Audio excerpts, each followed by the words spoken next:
From Amon Carter Stadium in Fort Worth, Texas, it's the 16th-ranked Aggies of Texas A&M as they take on Jim Wacker's Horned Frogs from Texas Christian.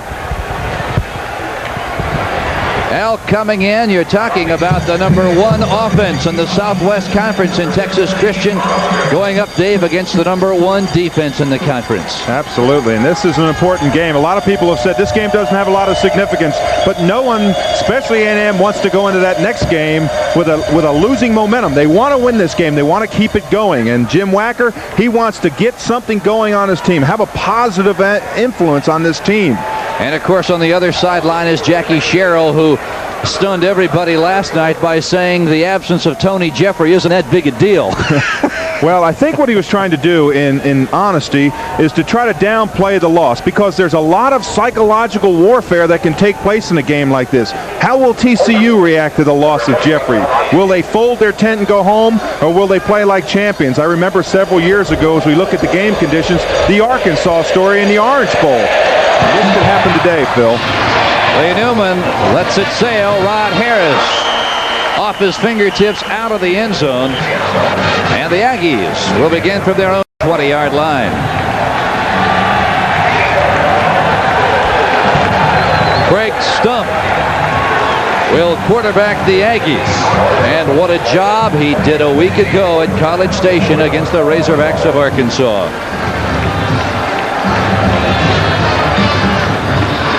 From their own 20-yard line, the Aggie offense, Keith Woodside, he's the man we'll see an awful lot of today. He's the halfback. He wears number 33. The offensive line, Lewis Cheek, Richmond Webb anchor the left side. You'll recall earlier this year, Lewis Cheek, one of our Raycom offensive players of the game. First down, this is the first play from scrimmage. The Aggies stunt will roll right. Looking downfield, throws in and out of the hands of Keith Woodside. He leads this team in catches with 24. Philander Newton. Good coverage. And the Horned Frog secondary. And you talk about a defense that has played well this year. Their last 2 ball games, they have lost by a total of 4 points. The defense has played well. Absolutely. Anything really, just a 1 touchdown difference would have meant the Cotton Bowl opportunity perhaps for TCU. Second down and 10. Stump with a long count to give to the left side. It's the fullback, Matt Gurley. David Spradlin, the right defensive end, with 7.5 sacks on the year, knocks Gurley off his feet. And Phil, there's what the Aggies must do. They've got to dominate defensively. They have really got an excellent defense. They've got to control the line of scrimmage. That's the up front 7 people. And they've got to run effectively. Their game is running today. They like to control the ball, have those 11, 12 drives, I should say. That's the way they win football games, and that's what they've done so successfully this year. TCU employing the popular 4-3 defense. In motion, it's Gary Oliver. The give is to Gurley, and oh, is he nailed by Mitchell Benson. Oh, the Frogs hold here. It'll be 4th and long for the Aggies.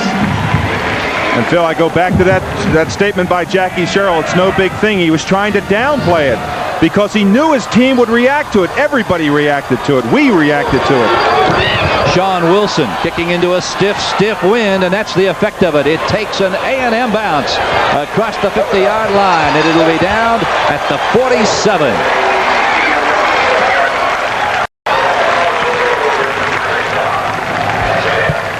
Offensively, the Horned Frogs will go with quarterback David Rasco.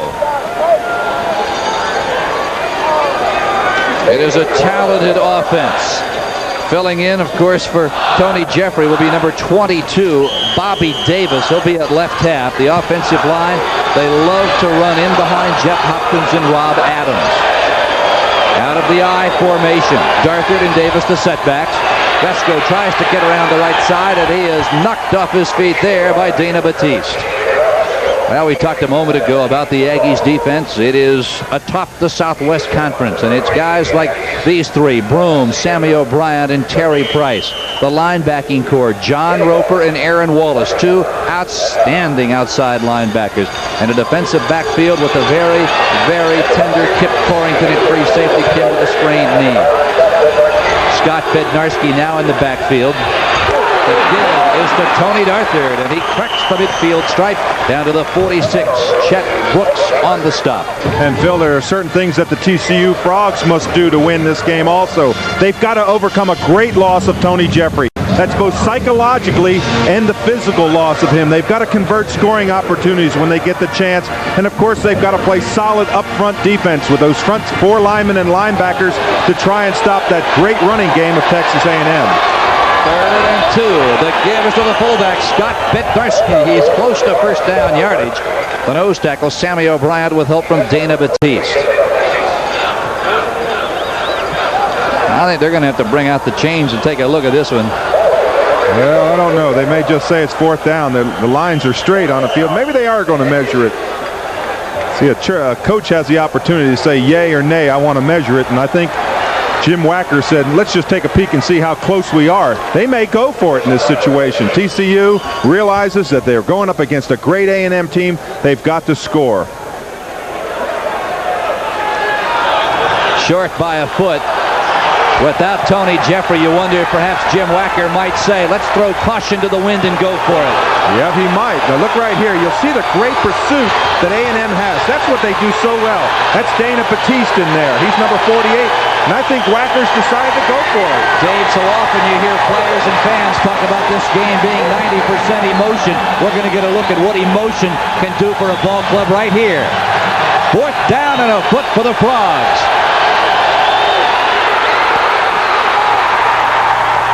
The ball is fumbled, and it is Kip Corrington who recovers. Tony Darthard simply never was able to grab the football firmly. You'll see it on the replay. It's number 31, Darthard. He never gets the handle. Look right there. Now he reaches for it, gets his legs cut out. There's the ball. Great pursuit there by number 10. That's Kip Corrington recovering that ball. The Aggies will take possession with 11:58 remaining in the opening period. No score from Amon Carter Stadium in Fort Worth.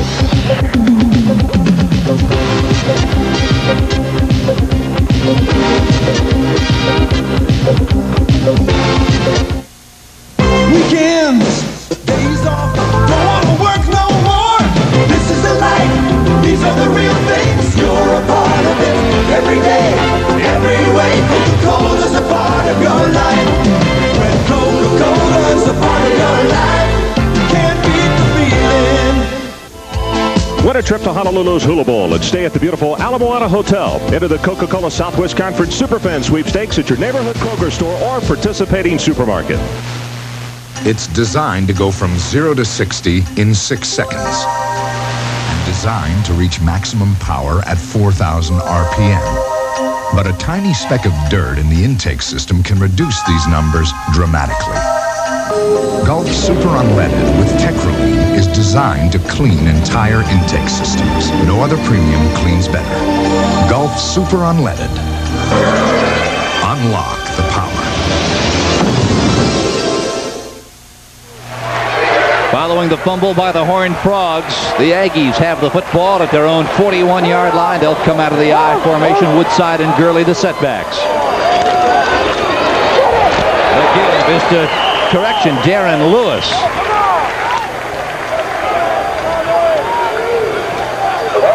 Lewis, the freshman from Carter High School in Dallas, is knocked off his feet by Floyd Terrell. Phil, that's how they attack. Look at the dominance on the ground by these teams. 227 yards, 300 yards. They just come out and they just say, hey, we're going to run the ball. We want you to stop us if you can. And so far, a lot of teams have not been able to stop both these running attacks. Both teams with better than a 2-to-1 ratio towards the rush. The pitch is to Lewis. He tries to get around the left side. He turns the corner and is run out of bounds. What a block by Matt Gurley. And Phil, two things happened on this play. Spradlin almost gets the play. He's outside, number 55. Right there. He puts the pressure on the quarterback and makes the run. Now watch Philonda Newton come in here, number 1. He's going to miss the tackle right there. That allows him to get outside. You have got to turn that back in. On a pitch play like that, every player has a certain segment of the pitch. Lewis does a nice job to get outside and pick up good yardage for the first down. Lewis checks out of the ball game. Keith Woodside, the senior from Vidalia, Louisiana, is back in. That's Gurley. Well, he meets a lot of company at the 43-yard line, led by Paul Llewellyn, the junior from Eastern Hills here in Fort Worth. I'll tell you, it was a good work on the line. Now watch Llewellyn there. He's 93. He's going to get blocked. There's no shame in getting blocked. Now he's cut off right there. But watch the way he plays across the face of the center and still gets back into the tackle. You can see him just diving in there. That's good strength football. Great football on both sides of the line. 2nd and 8. The ball nosing across the 43-yard line. Again from the I formation. Stump. Through the left side. Again, it is Paul Llewellyn after a gain of 5. It will be 3rd down, and let's call it 4. And what a tribute to that young man, Stump, Craig Stump, number 9, carried off the field on the shoulders of the head coach. It was quite a picture that we saw this last week in the paper. I've never seen a head coach now. He wouldn't pick up a defensive lineman, would he? Jackie said, I'm going to carry off somebody I think I can handle. Early's the fullback. The I back is Woodside. Stump looking downfield. There's the out pattern intended for Gary Oliver. A well-thrown ball. Oliver slipped on the cut to the sideline. And wow, you see Craig Stump get up. Floyd Terrell put a shot on him. I mean, he stuck him. And that's what quarterbacks have to do. They have got to concentrate downfield, and they throw that ball knowing that they're going to get hit. That young man's got a lot of courage back there. He's standing back there and watching that linebacker just bore right down, trying to pick up that wide receiver at the last second, flick the ball off. 4th down and 4 now for the Aggies.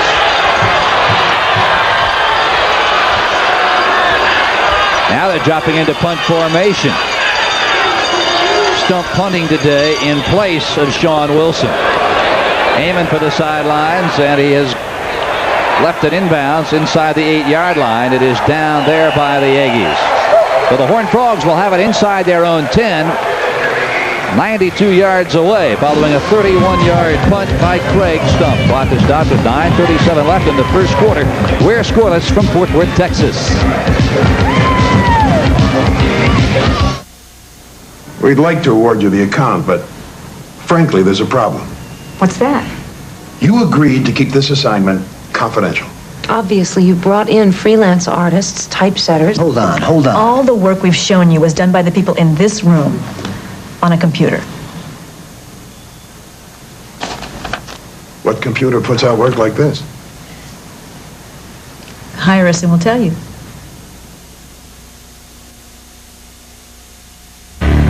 We raced 1,900 miles across Australia, powered only by the sun. GM beat Ford and 23 other entries. The GM Sun Racer. Solar cells from GM's Hughes Aircraft subsidiary. Drive motor from the GM Research Laboratories. MagnaQuench magnets from Delco Remy. Chassis from GM's engineering staffs. A triumph of GM teamwork and technology. The vision is paying off. No score between the Aggies and the Horned Frogs. You know, Dave, when you lose a player of the caliber of a Tony Jeffrey, what does that do to a team's game plan when you lose that player less than 24 hours before this ball game? Well, especially when you talk about 45% of the action on the field. The rushing game is Tony Jeffrey. It does one of two things, Phil. Like I said in the opening, it either makes you fold your tent and you go in psychologically down, or else great players will really motivate themselves and really answer. I'm looking for Bobby Davis to come out and play well. Darthard, again, he has to carry a lot of the load. So they have really a lot of pressure on them, but I think that they'll answer the call. They've got a lot of good tradition here, and they will play well. 2nd down and 7 to Davis to Darthard. He's out near the 15-yard line where he meets a swarm of Aggie defenders. One of the great blockers on this team is Mike Sullivan, number 77. He's only a freshman, 6'3", 275 pounds. Now he gets into a little bit of a problem, and then that is that look how many white shirts around there, the Texas A&M team. You're a great defense when you react to the ball, and that's what Texas A&M does so well. They react to the ball quickly. Third down and 4. That's Bednarski, the fullback, and he is stood up and tackled by Adam Bob. Now the Horned Frogs will have to punt it away, and here comes the leading punter in the conference, Chris Becker. He's averaging almost 45 yards every time he puts his foot to the ball. And one big advantage he has on this kick is he's with the wind. The wind is swirling, but currently it's behind him. And this is a boomer. Oh, man. Rod Harris fumbled the ball. It is still loose, and I believe the Frogs have recovered.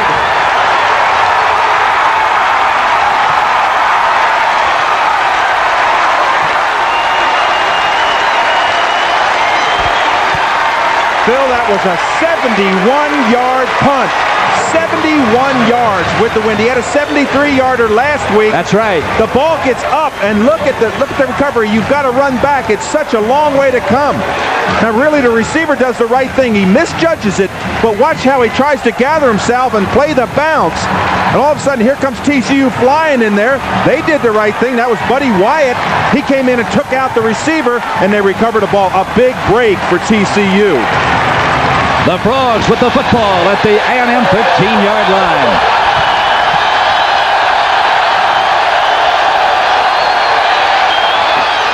Briscoe intended for the tight end Ricky Stone. A flag is down on the near side at the 12-yard line. And it may go against Texas A&M. It looked as if they were holding up the wide receiver. No, probably lined up all sides. I think they signaled lined up all sides.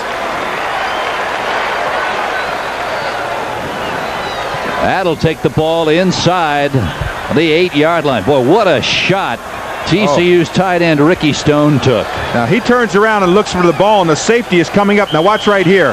There's the ball. He misses it, and bam, does he get hit. That's Kip Corrington, and he is an outstanding safety. He comes up.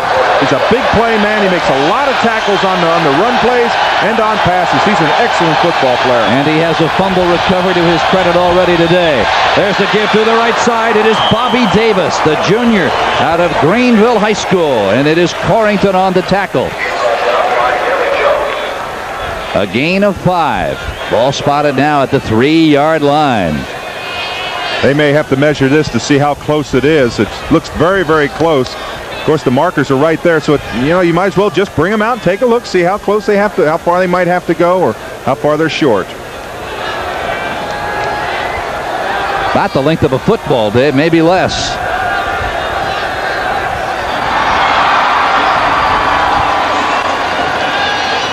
There goes the fullback, Scott Bednarski, into the ball game, as does Mark Tips, the backup halfback on the left side.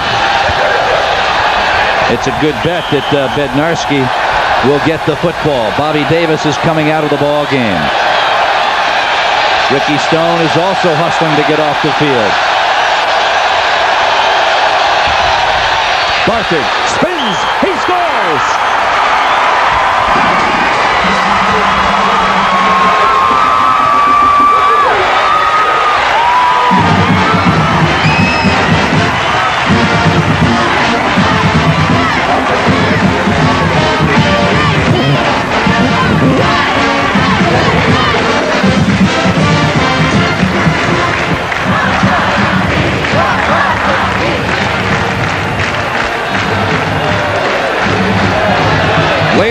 To attach the point after, and he locks it through the uprights.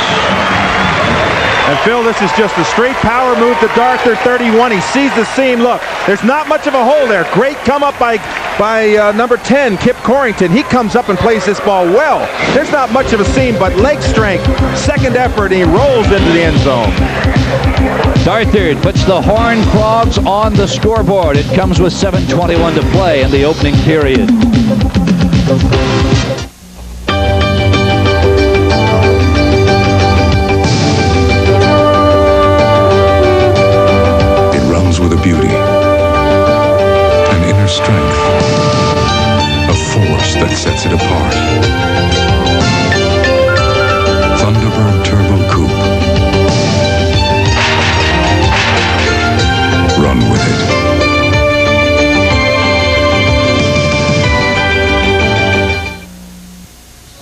great American face.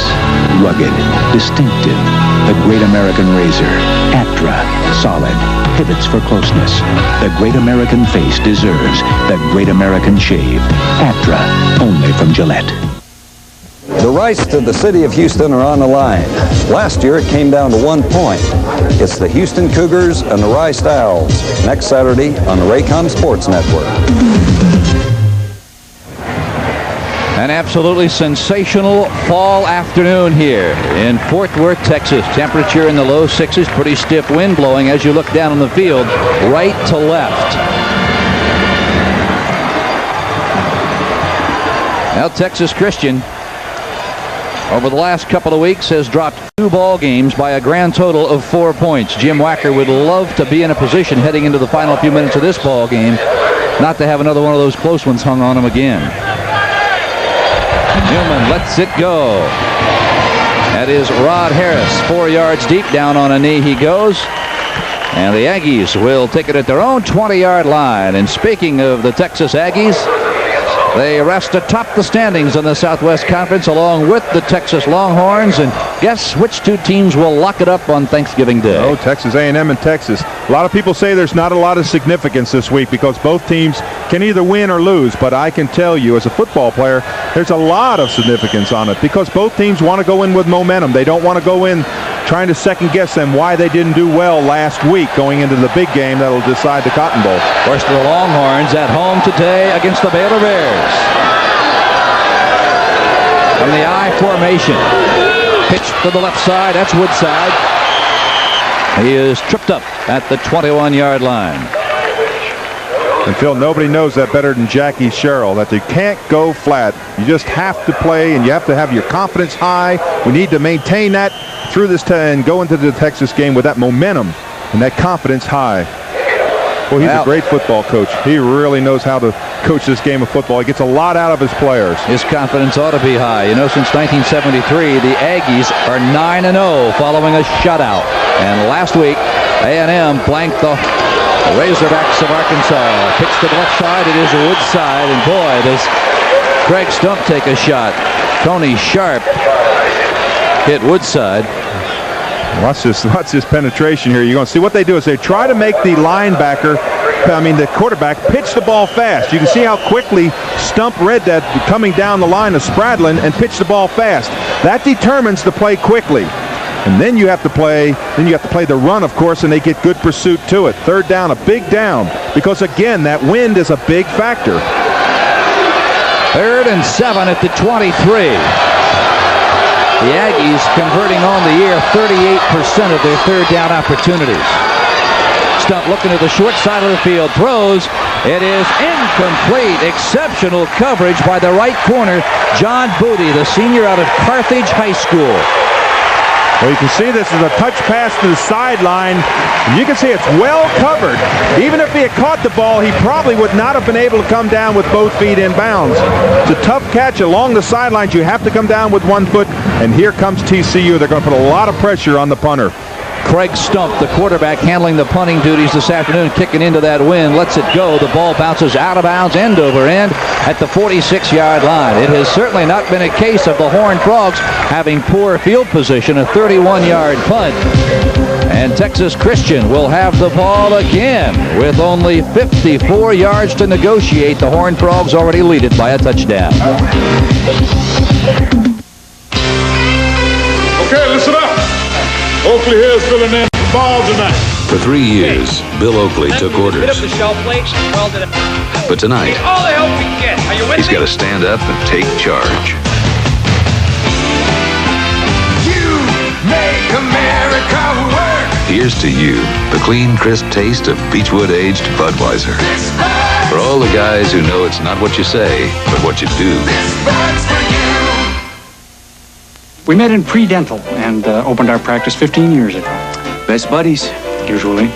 Usually? Things work out. It could be worse. I'll tell you one thing, there aren't many guys I could work with. Neither can I. See, right now, our primary concern is making sure the practice continues in case one of us, bites the dust. Bites the dust? Well, you know what I mean. Come on. Jefferson Pilot Insurance and Financial Services. The Horned Frogs now with the ball at their own 47-yard line. They have now taken over the ball twice at their own 47 and once at the A&M 13-yard line. As you look at Tony Jeffrey, he will end his career number 4 on the Southwest Conference all-time leading rushing list.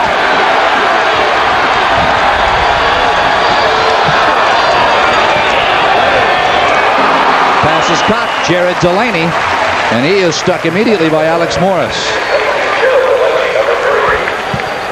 Wow. A gain of 7. And Phil, when you want to play in this league, you've got to play one-on-one coverage. Watch the cornerback, Alex Morris, 30. Look how close he is, and nice closing speed. Coaches look for that. Once the ball is thrown, how quickly do you close the gap, the distance between the receiver and the defensive back? Pitch to the right side. It goes Tony Darker. He's at the 40-yard line and knocked down there. John Roper. Tremendous pursuit. Oh, boy, what a football player John Roper is. I can tell you he has got a great career ahead of him if he wants to play in the National Football League. He is Mr. Everything on this team. He's one of the Blitz brothers, 13 sacks. Now, an interesting thing, he said, I could never play offense. He said, I'd rather hit than be hit. I think that really shows, that's kind of like the insides of a defensive football player. First down, Frogs. The give is to the fullback, Bednarski. Bednarski out of Crockett High School in Austin. He is a junior. His dad, incidentally, is pro wrestler Ivan Putski. Yeah, he's a tough little guy, too. And, of course, Bednarski wrestles in the off-season, too. I think he wrestles in with his dad. Must be a tag team. Hey, Dad, give me a tap. I want to go in.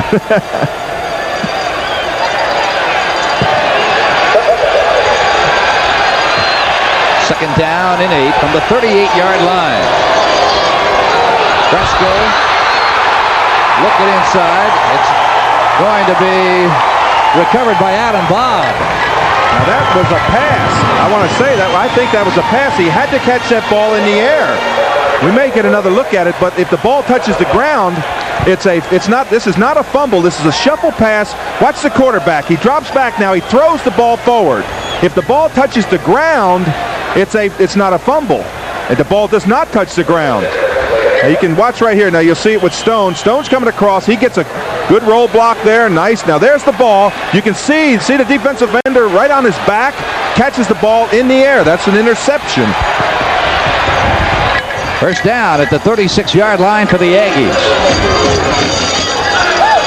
Stump apparently audibilizing. And you got a left tackle, I believe, Lewis Cheek, who may have lifted a bit too quickly.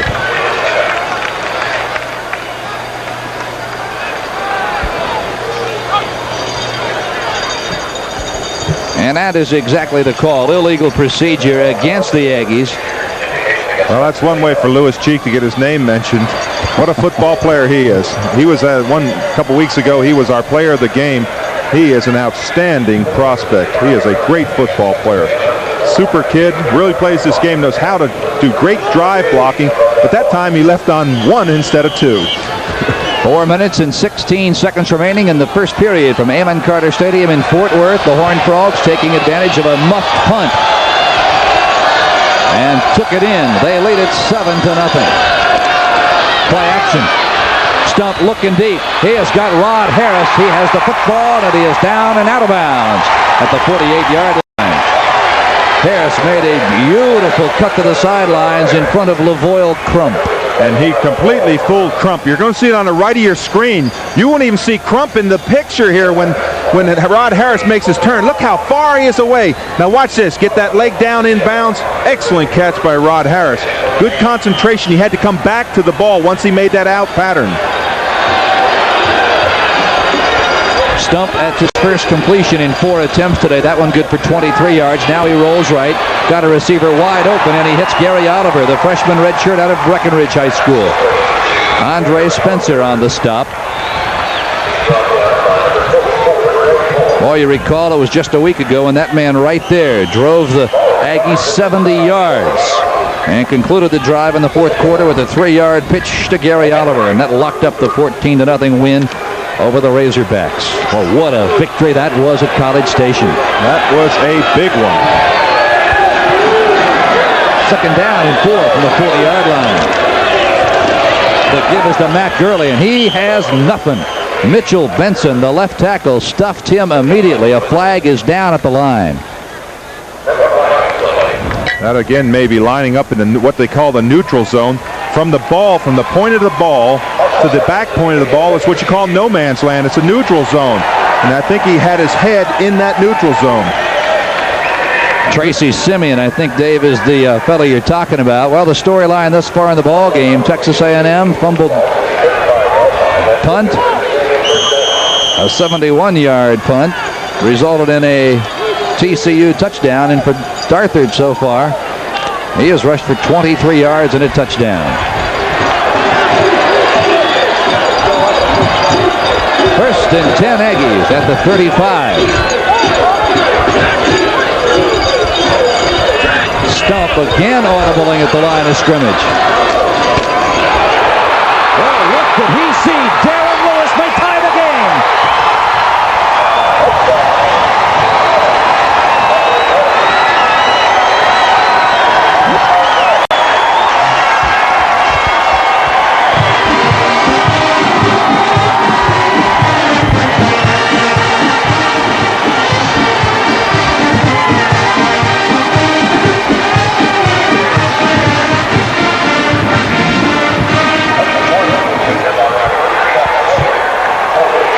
For Darren Lewis, his 7th touchdown of the year. Not bad for a freshman. Scott Slater tacks on the point after, and with 2:54 remaining in the first quarter, we're tied at 7. Watch this play. It's an audible play. Look at the up back. Look at the block he puts on Floyd Turrell, number 40. It springs Darren Lewis. He's right down the sideline. Stump saw the play on the line of scrimmage. He audibleized. You saw the back start to slide up a little bit. They made quite a play on it. Now watch the block on the left side of your screen by number 38, Matt Gurley. Bam, there it is on Turrell. Look at the hole that Darren Lewis runs through. Sprints right down the sideline. A good block there by Harris just to pick up someone on the side. But what a call by Craig Stump. On the line of scrimmage, he saw the play, he called it, and there are the results, 7 points. Darren Lewis only stands 5'11", but he goes 205 pounds. Oh, he's one of those old kids, isn't he? A freshman? Yeah, he's a freshman out of Carter High School in Dallas. Well, it certainly was a nice drive. Of course, the big thing was the 35-yard run. A couple nice passes on that drive. Good play calling, solid play calling by Texas A&M. The one thing they have not done is they have not panicked in that situation. Now, there they are on the sideline, and what they're doing is they're talking to defense saying, okay, this is what we did wrong. These are both teams that instruct players. They don't yell and scream at them.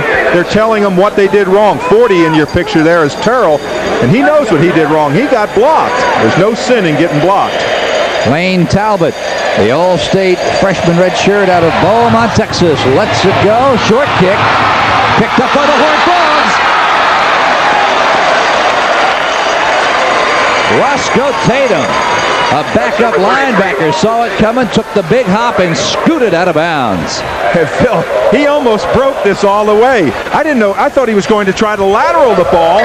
He kind of flipped it out. Now watch this. He takes the ball. Now there's where he flipped it out. If he turns this corner and gets squared up, he's down the sideline. There was no one there except the kicker to try and come over and get him. And again, Phil, they've got great field position. That's been one of the big stories, is good field position so far for TCU. First down at their own 46-yard line.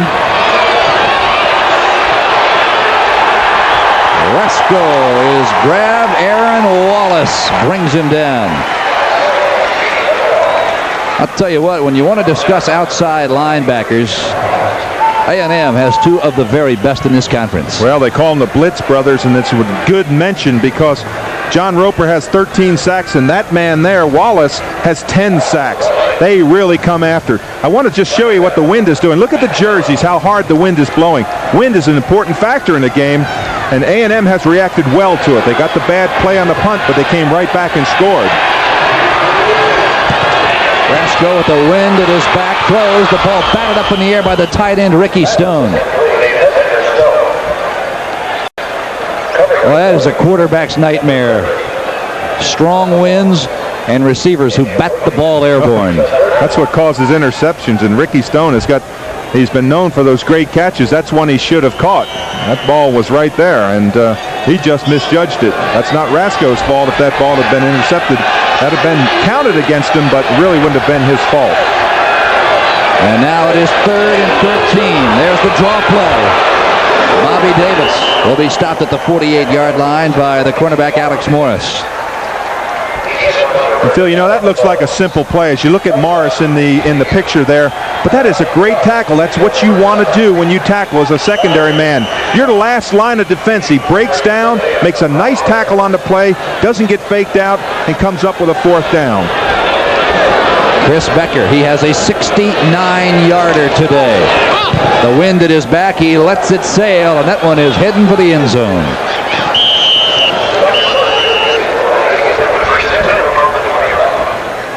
A 52-yard punt. Now, thus far on the afternoon, that man right there has averaged about 59 yards a punt. Well, the wind, like we talked about, the wind is an important factor. It really plays a big equalizer in a football game, especially when you take the wind. TCU elected to, I think they won the toss. I was watching the ball, and they did win the toss, elected to kick off. Said, hey, we think the wind is that important, we'll take it.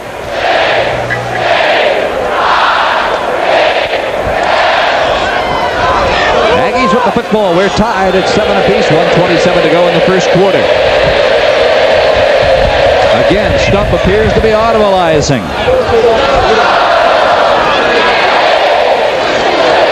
Rolling right, throws sideline. It is caught by Rod Harris. Andre Spencer was right on top of Harris, and it was a very, very well-thrown football, a gain of 9 for the Aggies. That's the important thing. It was not bad coverage. It was an excellent pass by Stump and then just an excellent catch. When you throw that out pattern like that, there's no chance of that ball being intercepted. Harris is catching it about 1.5 feet off the ground. There's no chance of an interception. That is just a well-designed play. To the top of your screen goes the flanker Gary Oliver. To the bottom of your screen is Rod Harris. 2nd down and short. That's the fullback, Matt Gurley. He has the first down before Floyd Terrell knocks him down. A gain of 4 for the Aggies.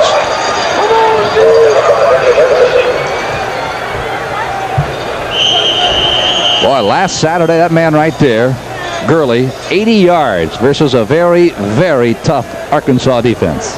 Well, the Southwest Conference, you mentioned in your opening that the Southwest Conference is known for their defense. That's what makes rushing, when you can rush against this type of a defense, you can rush against anybody. From the I formation, first down, Woodside running parallel. He is hit by Philando Newton, spins away, and carries the ball out across the 40-yard line. Lewis Cheek, good clearing block on the left side. Andre Spencer finally brings him down. 2nd time today we have seen Philando Newton miss a tackle. Oh, boy. Well, that is the tackle. He's missing a tackle, but the tackle is because it's a great football player running. The first quarter has expired. We'll be back with more football action right after these messages from your local station.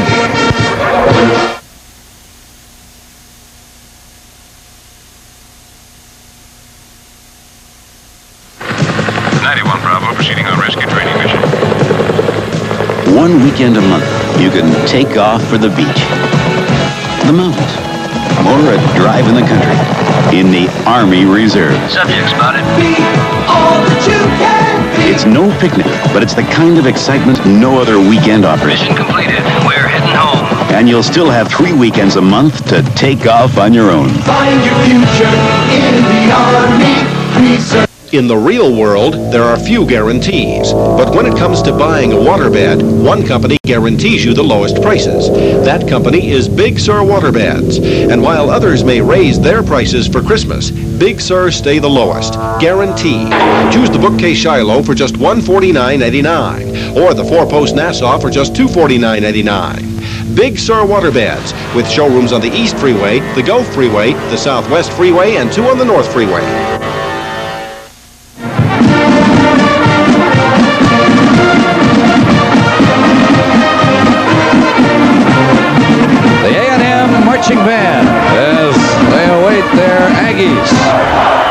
offensive unit is on the football field. The Aggies and the Horned Frogs, as we begin the second quarter of play, tied at a touchdown apiece. Woodside and the fullback Matt Gurley in the I formation. In motion is Harris. Stump wants to put it up. He is going for it all. Harris is wide open.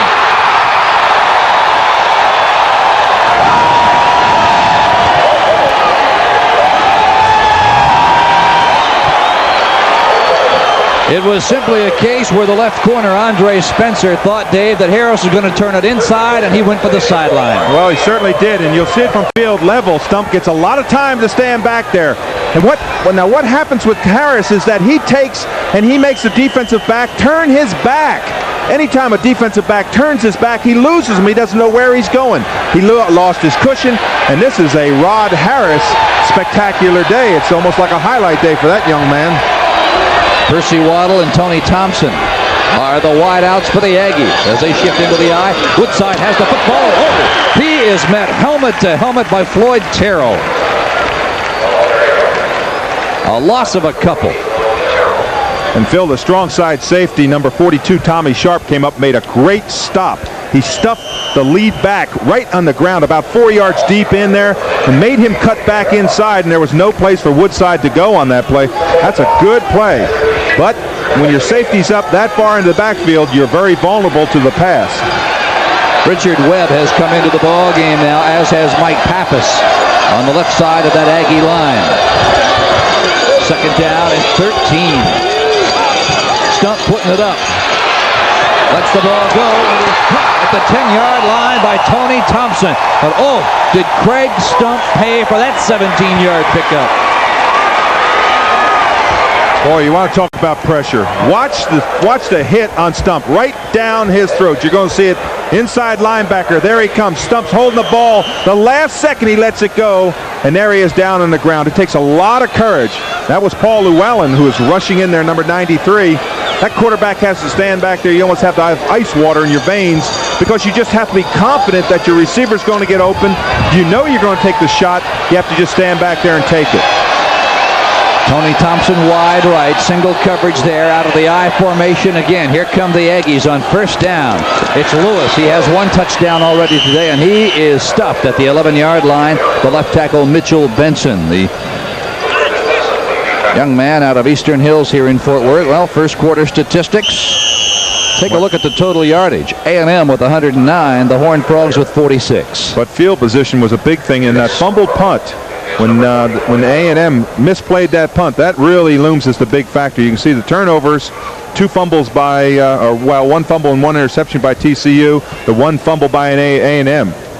We've got an injured player down on the field, too. He's getting up, I think it's number 40, and that's Gary Oliver. He's back up running now. No, that's Floyd Terrell on the defense. Now the Horned Frogs can ill afford to be without Floyd Terrell's services. He is tops on this defense in tackles this year. Lewis Cheek has now come back in, number 79.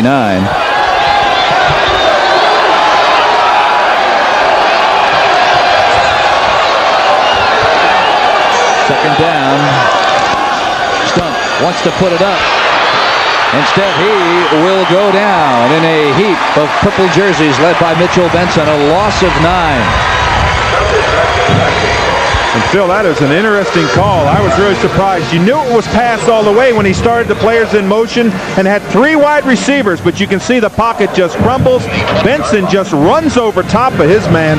Benson's about 6'5", 295 pounds, and he just rolled back over top of his guard, and that's the 38th sack. That's quite a record for a young defensive team. Of course, we've already talked about A&M's sack record. They have a phenomenal sack record also. But the difference between these two defenses is the Horned Frogs are getting those sacks primarily by their down linemen. They do not blitz very often. Stump to put it up on third in a bundle. At the end, I believe Woodside's out of the end zone, and that's what the officials are going to call. He made the catch, but had at least 1 foot across that white line. Yes, he did. You could see at the tail end of the play, he knew he was close to the sideline. Watch his feet. Maybe we can see it. Now watch right there. Look at the little tiny stutter steps. He just right there. Now he's out, but you can see how he was trying to get those feet down. See how quickly he just kind of fell out of bounds? He knew he was right there on the sideline. Now they're brought up to a field goal try. A lot of wind behind Slater's back. Slater only 9 of 16. This one from 37 yards away. Gets a clean hold with a good win. He whistles it through. Scott Slater, a year ago, he set a conference record, nailing 21 field goal attempts. This year, it has been a different story. Only his 10th in 17 tries. We'll be back in a moment. See this long row of junkers? It's not too tough a road for the famous Ford Bigfoot, but can a regular Ford 4x4 drive over it carrying a Chevy? Watch as the Ford starts to claw over the twisted metal. Only Ford has twin traction beam front suspension, and this year only Ford has a complete line of multi-port fuel-injected engines. Yes, the Ford makes it over the torture road and joins its big brother. Ford, the best-selling pickup in the world. Now get $500 cash bonus on all new F-Series pickups with manual transmission. Here's to the winners, those who move mountains. Here's to the miracles they make us see. Holiday Inn welcomes you, the people who know that winning at life is working hard at it and living it fully day after day. Here's to the winners, all of us can be. Holiday Inn salutes you. Here's to the winners. We're on your way. 12 minutes to play in the second quarter, and there's a lady who's been an Aggie for many, many years. An Aggie mom and an Aggie grandmom, probably.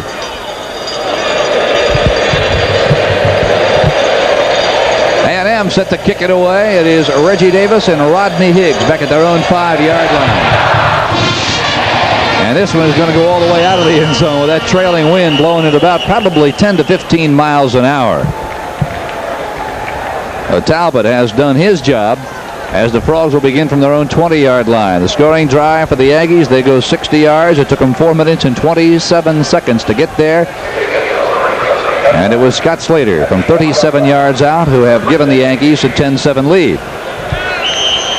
And now it is the Horned Frogs going into that stiff wind. But, Dave, when you are primarily a ground-oriented offense, that wind doesn't make a bit of difference. Well, it does hurt a little bit, though, because they don't have Jeffrey, so they may have to pass it a little bit more. Resco is knocked off his feet by Adam Bobb. Now, of course, the question a lot of people around these parts are going to be wondering during the offseason, Dave, is what about David Resco? He's been criticized for being too slow at getting to the outside, and, of course, the veer is predicated on getting to the corners, and that's what Scott Ankrum did so well last year. Well, then the question remains, too, what do you do next year when you have Ankrum back and Rasco back? Rasco, a little bit of confusion as he gets almost knocked off his feet by Bobby Davis. Joe Johnson and Adam Bobb combining on the stop. Rasco picks up a couple. You can see there, look at there. Now that's where Texas A&M ranks as the national leaders. Those are the top 5 defenses in the United States. That's some tall cotton right there with Oklahoma. South Carolina's having a great year. Michigan State, Clemson, and A&M, they are playing great football, especially on defense. Wayne Waddy and Jared Delaney go wide to the left. The pitch is out to Delaney. He spins across the 30-yard line. He has got the first down. Alex Morris, the right corner, makes the tackle, but not before Delaney picks up 8 yards and a Horned Frog first down. Well, you can see the respect that they have on Delaney out on the left side here. You're going to see how wide open he is. When you're one-on-one, you try to keep a cushion, and that's Alex Morris coming up. Now, the big thing is wrap your hands up. Don't let go. Drag him down. Wait for some help. You can see help coming in there. But, boy, you don't want to get faked out on that play, especially when you have someone like Jared Delaney's great speed downfield. It's a first down. The give is to Darthard, and he cracks through the left side in behind Rob Adams and Jeff Hopkins. Adam Bobb with help from Joe Johnson on the tackle. A gain of 2 for TCU. Boy, and Adam Bobb can play middle linebacker. He is good. 24. Where's the defensive back? Look at that. Steps across, right in there, gets on the tackle. One thing that Texas A&M does so well is they play their keys well. They know exactly where they're supposed to be by the blocking combinations, and they play it really, really well. They call themselves the Wrecking Crew. That's good. Completes the pitch to the fullback, Bednarski, and Bednarski runs for big yardage out across the 43 near the 44. John Roper, coming into this ball game with 81 tackles, makes the stop. Bednarski, you see his work here in 1987. When you had a guy like Tony Jeffrey in the backfield, it means that your fullback's not going to see the ball very much. Well, the one stat that is almost overwhelming is the fact that Jeffrey had accounted for 45% of the total running game. That's Duffy. Gets away from Carrington. Oh, what a block!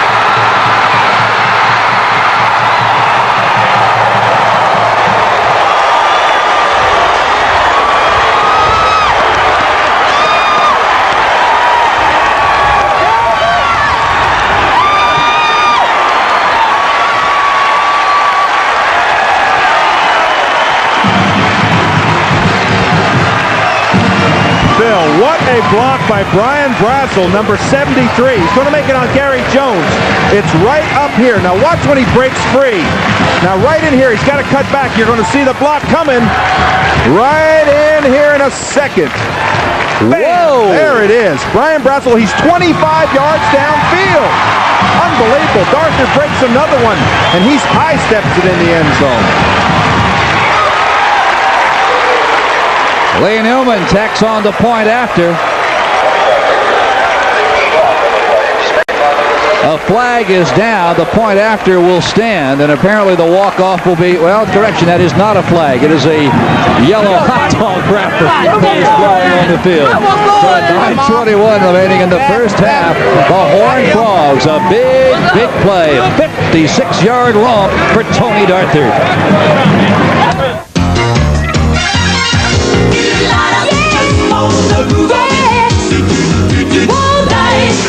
Just for the satisfaction, just for the just for the taste of Diet Coke. Win a trip to Honolulu's Hula Bowl and stay at the beautiful Ala Moana Hotel. Enter the Coca-Cola Southwest Conference Superfan Sweepstakes at your neighborhood Kroger store or participating supermarket. It's the Subaru Value Celebration, the greatest Subaru deals in Subaru history. That's one Subaru commercial you won't see the rest of. What's really important isn't hoopla, but a great deal on a great car, like over $2,300 savings on a Subaru. For example, you can get a 1987 GL station wagon for only $98.94 during the red-hot red tag sale at your Subaru dealer. Test drive a new Subaru today at one of your nearby Texas Subaru dealers. This week's winner in the Coca-Cola Southwest Conference Superfan Sweepstakes is Joe Peters of Houston. He's the winner of a trip for two to the Cotton Bowl. You know, you could win a trip to the Cotton Bowl or the grand prize, a trip to the Hula Bowl on Delta Airlines. Enter at your nearby Kroger store or a participating supermarket. 9:21 left in the first half. It's the Horned Frogs out in front of A&M, 14-10. And now Lee Newman is going to have to put that ball in the air into a very, very stiff wind. And Dave, you wonder if perhaps Newman might try and squib it along the field. Definitely, Phil. You want to keep that ball down because if it hangs up, well, if it hangs up, it can be received quickly.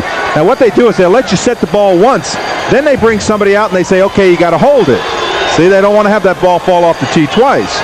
So they'll bring in someone, I think that's Anthony, let's see, that's Higgs, I believe, 21, that comes in and holds the ball. But he's got to kick it low. That's the object in this. Try to scoot it through the front line and make it tough for the receivers to pick up on the roll. Newman lets it go. Well, he kicks it high and straight. That ball may come back and get him. It is caught by Mickey Washington, and John Booty smashes Washington. And Phil, let's take another look at that touchdown by Darther. There's several keys in this. Brazel's on the left side of your screen. He's going to come all the way down and get a great block. But Darther breaks a tackle there. That's a great play. Now he turns it back up inside. There was a good block downfield. Here comes Brazel. Boom. And there's the block. Now there's a good block down there. Look at the wide receiver in the play. That's Reggie Davis, 88, and he gets a good block downfield, and Darthard goes in. That's an excellent run against a great defense. A 56-yard touchdown gallop, the longest of the year against A&M. The previous was 41 yards by Southern Mississippi. Pitch comes near side. That's Darren Lewis, and he is walloped at the 33-yard line.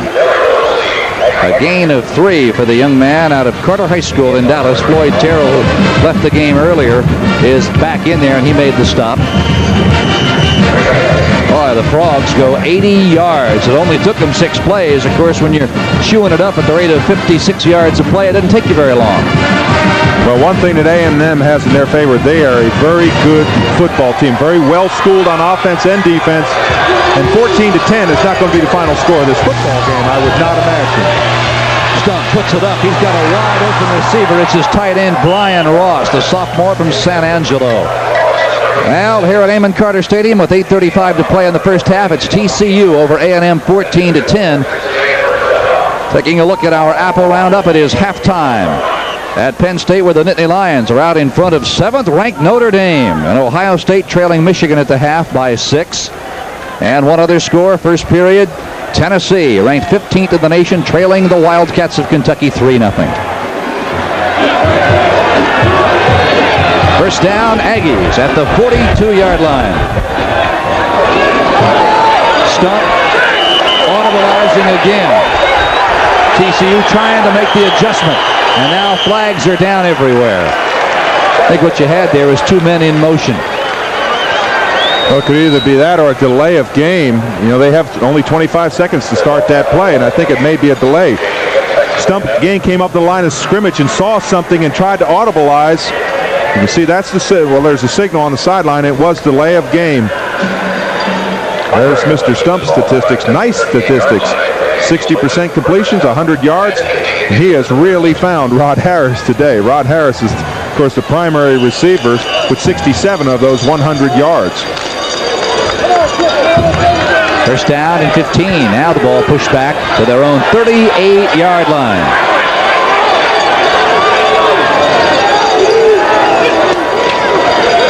That's Lewis. Turns it upfield and is flipped off his feet. Floyd Terrell was the first man who took his legs out from under him, and then Ron Lewis jumped the board for good measure. You never piled on, did you, Dave? No. Never jumped on. We do have an injured player down on the field. It looks as if it's Tony Bartley, 78. He was right in the middle of that action on that block, and he's face down. Maybe he might be just trying to get his breath or something, but he might have gotten stunned. Maybe we can see it on this play. Now he's going to be 78. He's going to be on the right of your screen. See if we see it. There he is. He goes down.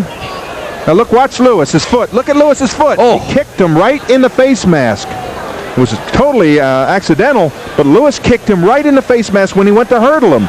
Bartley kind of looked up and caught a foot right in the face. Of course, Phil, one of the things all offense and defensive linemen wear masks. And the mask is designed so that you don't let anything get in. A foot or a shoe couldn't enter inside the mask. I think it's more of a stun than it is, anything that would, be a bruise or a shot in the face. It's more of a stun than it is anything. Linemen, Dave, still wear those type of masks. They call them bird cages. Oh, yeah, that's what they call them. They call them bird cages because they really look like it. Now watch Lewis's left foot, I think it is, when he goes to hurdle, right there. You see him hit him right in the face, and then you see 78 just put his head right back down. Bartley put his head right down. He was stunned on the play. Of course, Phil, both these teams have great medical staffs, and they're right out there. There's a doctor out there, a trainer. You can see coaches oftentimes come out. They just will take all the precautions. Now they've got them over. They're talking to them. Sometimes I've been in that situation, and they'll say, what day is it? And you'll say, it's Thursday. Well, while the medical staff continues to look over their senior right tackle, Tony Bartley, will take a break. The clock is stopped with 7:36 to play in the first half. It's the Horned Frogs over the Aggies, 14-10. These days, people talk a lot about truth in labeling. At Budweiser, we started our own truth in labeling program over 100 years ago. And what was true 100 years ago is still true today.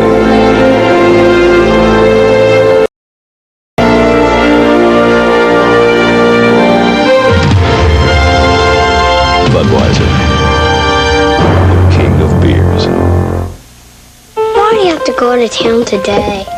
Because it's his job. What if he doesn't make it back in time? He'll be here if he can. You know that. He knows I'm pitching. He knows. When you really need to get back home, remember, the company plane is on call. I could pitch a no-hitter, and he'd miss it. No, he won't. Hey! Dad! Fly Southwest Airlines. Just say when. Now they have brought a stretcher out onto the playing field, and Tony Bartley will be lifted onto the stretcher, perhaps more than anything else, for precautionary reasons, and that is the one thing that they do so well in both the college and the pro ranks is they certainly take care of their athletes when there is a possibility, Dave, of a serious injury. Absolutely, and that shot, what happened on the play, to describe it as I've looked at it twice, is I believe Lewis's, it might have been his knee hit him in the face, and Bartley was down on the ground, he started to look up, and Lewis kind of caught him with the knee in the face mask, or in the upper part of the helmet, and may have just stunned his neck back. Now the fact that they rolled him over, that's a good sign. He's obviously, well, they wouldn't roll him over if they thought there was any severity in the damage. They just want to take precautions in this and get him up, get him off, make sure that he is all right. You just hate to see something like that happen. I was on a football field one time when there was a very serious injury to Darryl Stingley, and the doctors take great precaution to make sure that nothing will happen that will further traumatize the injury.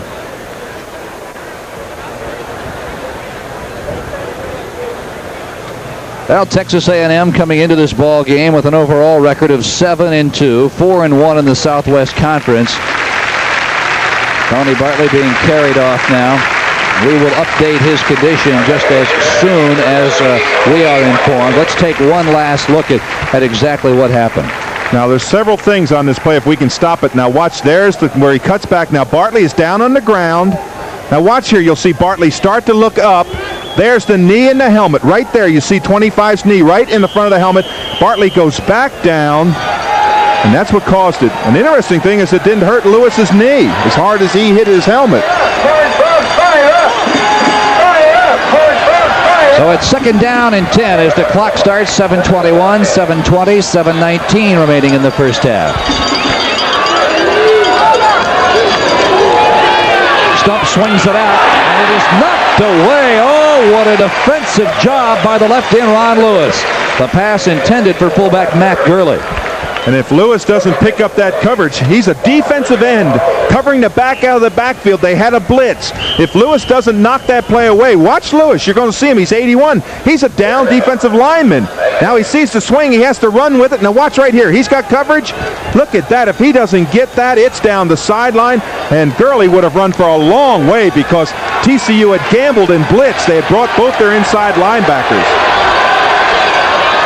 Oliver and Harris are the wideouts for the Aggies. On 3rd and 10, Stump is looking for big yards. He goes, and it is intercepted by TCU.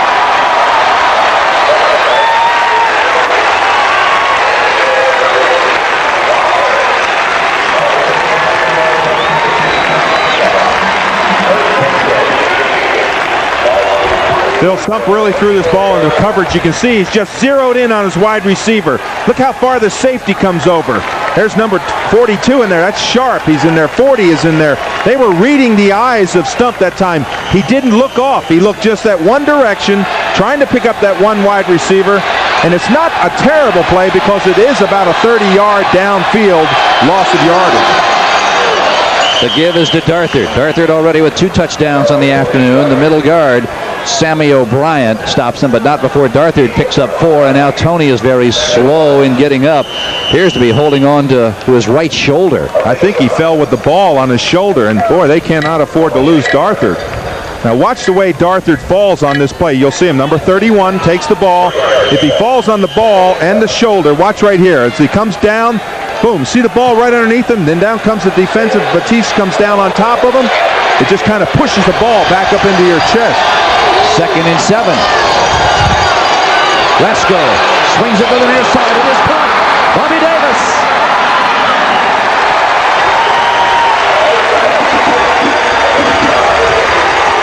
A pickup of 14 for the junior out of Greenville High School. Gary Jones forced him out of bounds at the 48-yard line of the Yankees. And what a heads-up play by Rasco that time. That was not his intended receiver. He was going downfield to a wide receiver. At the last second, he got in trouble, scrambled, and found Davis out of the backfield. Heads-up play by the young quarterback. Scott Bednarski, the fullback, and he is brought to his knees by Guy Broom. Guy Broom, the defensive end on the left side, playing today's ball game for A&M with a severely sprained elbow. Well, this time of the year, it's injuries are really compounded because you don't have time to take a week or so off and get well. That front line of A&M, they are as good as you will find. Broom, Sammy O'Brien in there, Terry Price. They play great down defense. That O'Brien, especially in the middle, he is all over the place. Now the Horned Frogs, apparently Rasco not happy with something he saw on that A&M side of the line, calls an immediate timeout. It stops the clock with 5:55 to play in the first half, and it's the Frogs 14, the Aggies 10. This new car is about to take its first journey. All too soon, deposit buildup in the intake system can begin. To help keep new car performance, we suggest Gulf Super Unleaded with Techroline. No other premium cleans entire intake systems better. Gulf Super Unleaded for new car performance. Unlock the power.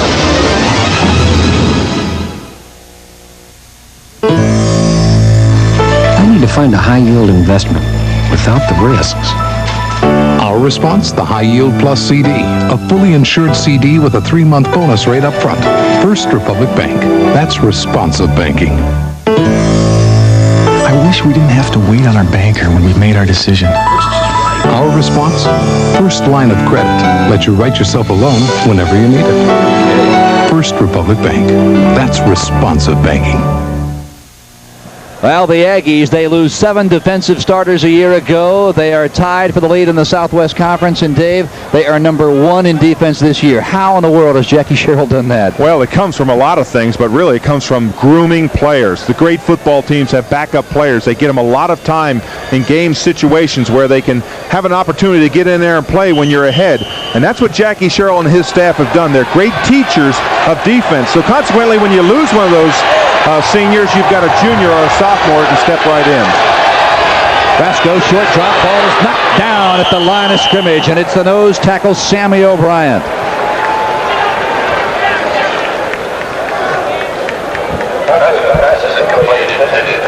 You can see along the line, number 90 is O'Brien. He's getting good penetration in there. 93, that's Guy Broom. They get the great hands up in there. The ball is tipped up. It's almost up for anybody. That defensive line, I love watching A&M's defensive line because they run the line of scrimmage so well. They don't get knocked down. Well, they play a 3-4 alignment. Rasco swings it to the near side. The pass intended for Ricky Stone. And it falls incomplete, so it'll be up to the Frogs to kick it away. Phil, I looked across the field, and they took the face mask off of Tony Bartley's face mask off his helmet so that they could get his helmet off. He's on the sideline. He's in good care. You can see him there. That's him laying on the bench. See him moving his hands right there? It's probably got a good shot. It probably stung the upper nerves up in the neck, and it kind of numbs the hands and numbs the arms. But that's a good sign to see him moving his hands so well. Chris Becker's punt is fielded by Rod Harris at the 18-yard line. Harris had muffed one early in this ball game at the 13-yard line. The ball bounced free. The Frogs recovered, and shortly thereafter, Tony Darthur took it in. A 28-yard punt for Becker. But perhaps more important than the distance of that punt is the fact, Dave, that it backs the Aggies up to their own 18. But they have that wind with them, and when they have that wind with them, Stump can go downfield if he makes good selections. What I would do right now is run play passes where you faked in the line, and then maybe bring it out if you're going to run the passing game. Darren Lewis.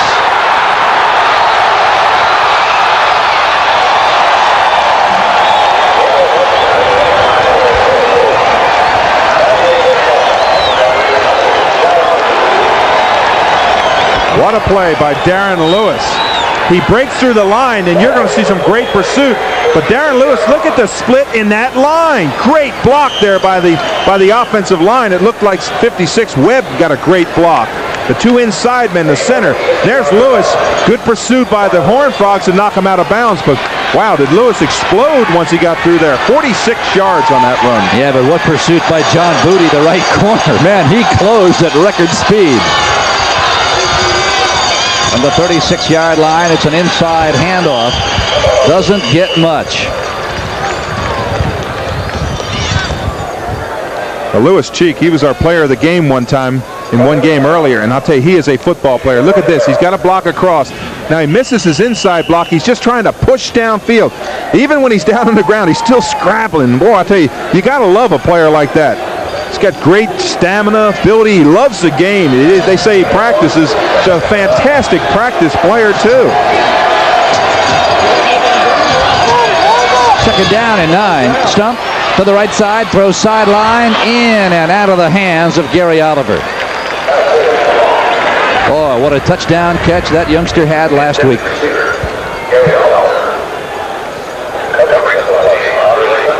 So now the Aggies are faced with 3rd and 9 at the 35-yard line of the Horned Frogs.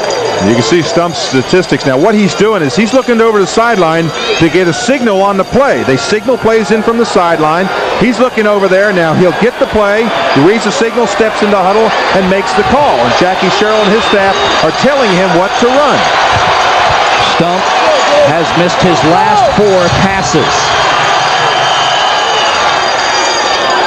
And now the officials are going to hold things up as the Aggies have called timeout.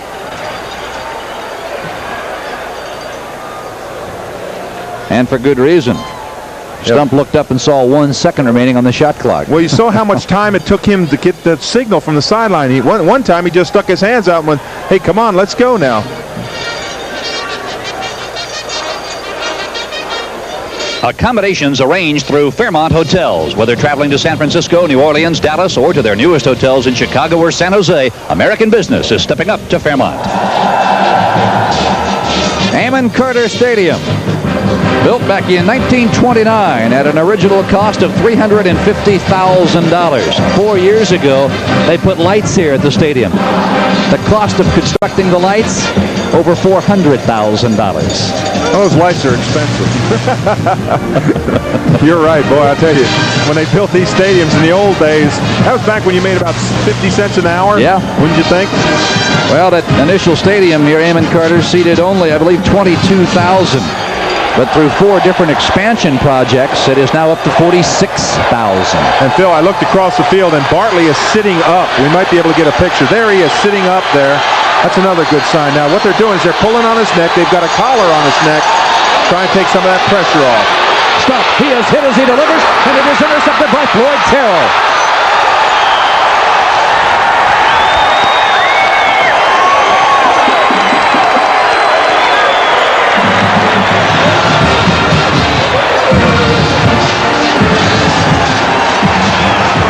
You'll watch Stump get the pressure from the right side. The last minute, it's Tracy Simeon coming around, puts a lot of pressure.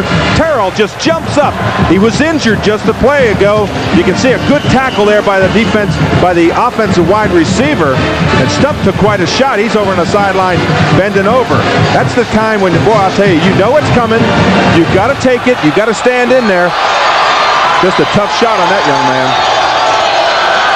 Brasco rolling to the short side of the field. He's up across the 37 near the 38. 2 interceptions and a muffed punt. And the Horned Frogs have life here in the second period. 4:25 remaining in the first half, and it's TCU over A&M 14-10. What an emotional week Jim Wacker's gone through. And talking with him on the sideline yesterday, he couldn't even talk. He was so emotionally upset about the Tony Jeffries situation. There's the wishbone that gives to number 22, Bobby Davis. And the junior is met at the line by Alex Morris with help from the free safety, Kip Corrington. And Phil, I think that Jackie Sherrill, we talked about the reference that he made, hey, it was no big thing. I think what he was trying to do was prepare his team, saying, don't let all your emotion go out with that one player. Don't feel sorry for TCU. You have to go out there and play a football game. They still have good football players. Well, they have a lot of ways to beat you beside Tony Jeffrey. Absolutely, and Jackie Sherrill knew that coming into the game. Rasko looking to the right side of the field, and he is hit. Ball is on the turf, and it's going to be recovered by the Aggies.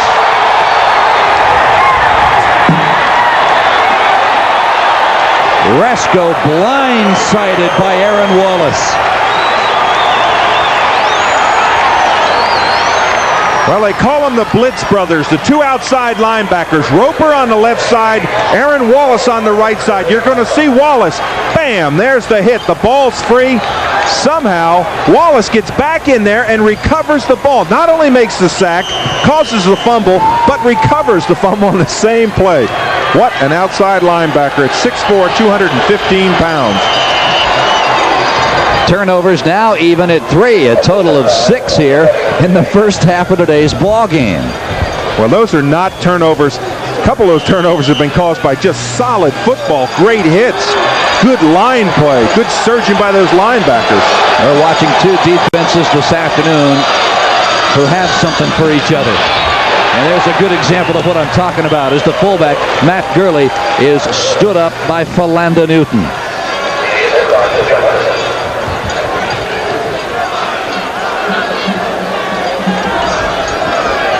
Now Jackie Sherrill will take his Aggies into Memorial Stadium next week to tangle with the Longhorns of Texas. It's a college station. College station.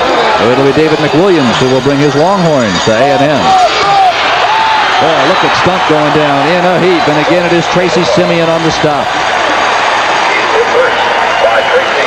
And Phil, if you don't get the block at the corner, if you don't block the defensive end, you're going to see him on the right side of your screen. If you don't block him, he gets that penetration. There's Simeon. Bam, right in the hole. You've got to drop, at least stabilize him right on the line of scrimmage. You can't allow him to get penetration when you have a down-the-line option play.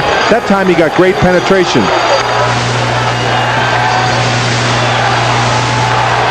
A&M is on the move. Rod Harris goes wide to the right. Gary Oliver to the bottom of your screen. Stump. Throwing for Harris. Incomplete. A flag is down. Philanda Newton on the coverage. A flag is down at the 13-yard line. And that's going to be pass interference. I know they're talking about it, but that is definitely pass interference. But it may be against the Texas A&M team for pushing off. We'll have to wait for the call, but it's a pass interference call, but it's against A&M. Wow, that's a surprise. Now watch on the top of your screen. There he is. He comes down. Now, does he push him right there? Oh, yeah, does he push him? Wow. Now, that's not the play. That's not the one that the pass was intended for, but that's pass interference. That was Rod Harris who shoved him. And he shoved, I believe that was Spencer on that play. Andre Spencer, number 35. Boy, coaches do not like that. Jackie Sherrill, not a happy man. Of course, Jim Wacker has got to be loving it. It shoves the Aggies back to the 47-yard line. And there goes Tony Bartley. Well, it's good to see several things there. Number one, he's sitting up. They have a collar on him. He's taking a shot in the neck, but it's good to see him sitting up. He's got use of his arms, and he's moving around. He's probably just stunned. He probably took quite a shot, and that's a good sign to see him wheeling him up off the field. I'm happy to see that. Stump. A wobbly punt. It goes out of bounds out near the 15, maybe the 20-yard line. It'll be spotted officially at the 16. 1:56 remaining in the first half here at Amon Carter Stadium in Fort Worth. TCU out in front of the Aggies 14-10 in the third period now. Penn State and the Fighting Irish are knotted at 14. And at Ann Arbor, the Buckeyes of Ohio State leading the Wolverines 14-13.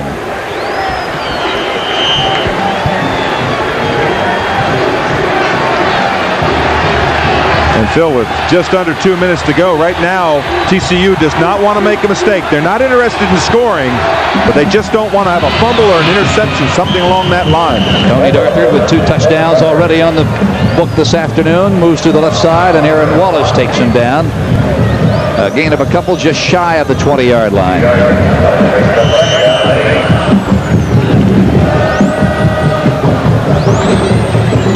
Oh, what a week it has been for Jim Wacker. In fact, what a couple of weeks it has been for that man. Suffers a heartbreaking one-point loss at Texas Tech and then loses by 3 last week at Texas. Darthard again. Dana Batiste cuts his legs out from under him. And now Texas A&M, they should use their timeouts now because they've got a good chance to get that ball back. You know, the wind is blowing right in that punter's face. I'd be taking those timeouts right now, try to get the ball back. It's going to be 3rd down about 7. If they don't pick it up, you call another timeout. Get great field position. There's the situation with 1:13 remaining in the half. The Horned Frogs and A&M. It is 14-10 TCU. Turnovers have certainly played a big factor in this ball game. 3 apiece. Well, the game is played around turnovers. Turnovers, of course, are fumbles or interceptions when you give it to the opponent. And turnovers have played a big factor. They led to the 7 points, the first 7 points that TCU scored when they fumbled that punt.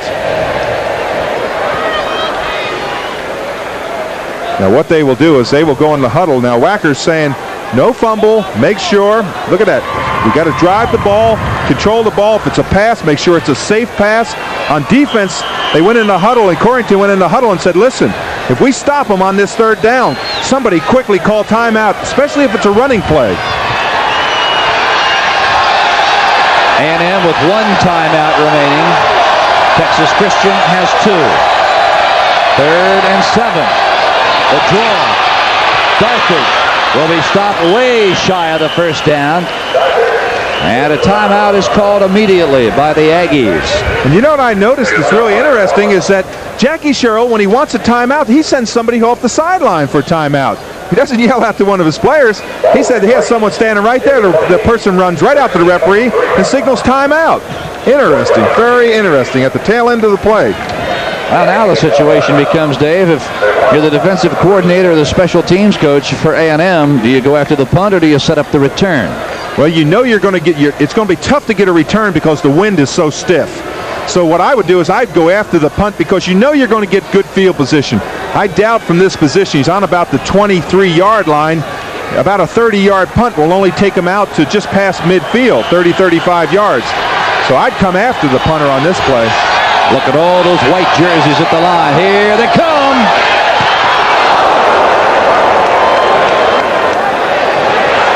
Tremendous punt under the circumstances. Harris has got it.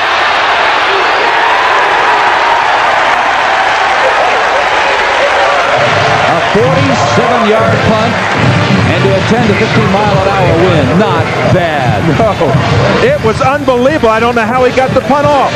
Watch the pressure. We know they're coming. Look at them all up there. Now watch where he gets the ball off. Right there. He hadn't even kicked the ball. Look where it goes. It goes off the side of his foot. That's the way the punt got off. This is amazing. Now watch again. You're going to see the ball goes off the side of his foot. Look where the white shirts are in there. There's 1, 2, 3, 4, 5, 6 of them in there. Wow, they were lucky to get that punt off. Heads up play, though, by Jackie Sherrill to pressure that punter. 53 ticks remaining in the first half. Oliver's in motion. Stump sets up, coming near side. It is in and out of the hands of Gary Oliver. Boy, credit John Booty, a backup right corner with exceptional timing. Well, the ball was thrown so high. Look at the trajectory of the ball, way up high. Look at Oliver go up high for the ball. He almost pulls it in. Booty did make a nice play. Oliver made a nice play. Stump delivered the ball there. That was just a good football play. A little bit high. The trajectory of that ball has to be a little more level on a pass like that. Stump, in his last 6 passes, has not completed 1. Make it his last 7. Intended for the tight end, Sylvester Morgan, the senior out of Yates High School in Houston, but good coverage by Floyd Terrell. Well, that's what broke that pass up, and you can see Jackie Sherrill doesn't like it. Once that ball hits your hands, there's the old adage they say, if it hits your hands, you should catch it. That ball hit Sylvester Morgan's hands, but the minute it hit his hands, Terrell ripped in there and pulled those arms away. Stump, it doesn't look like he's having a good day now. He was 6 of 10. He's missed his last 6 or 7 passes, as you said, but he's throwing the ball on target. They're very catchable footballs. He's going to go for it all. And it is incomplete. Or was it intercepted? It was intercepted.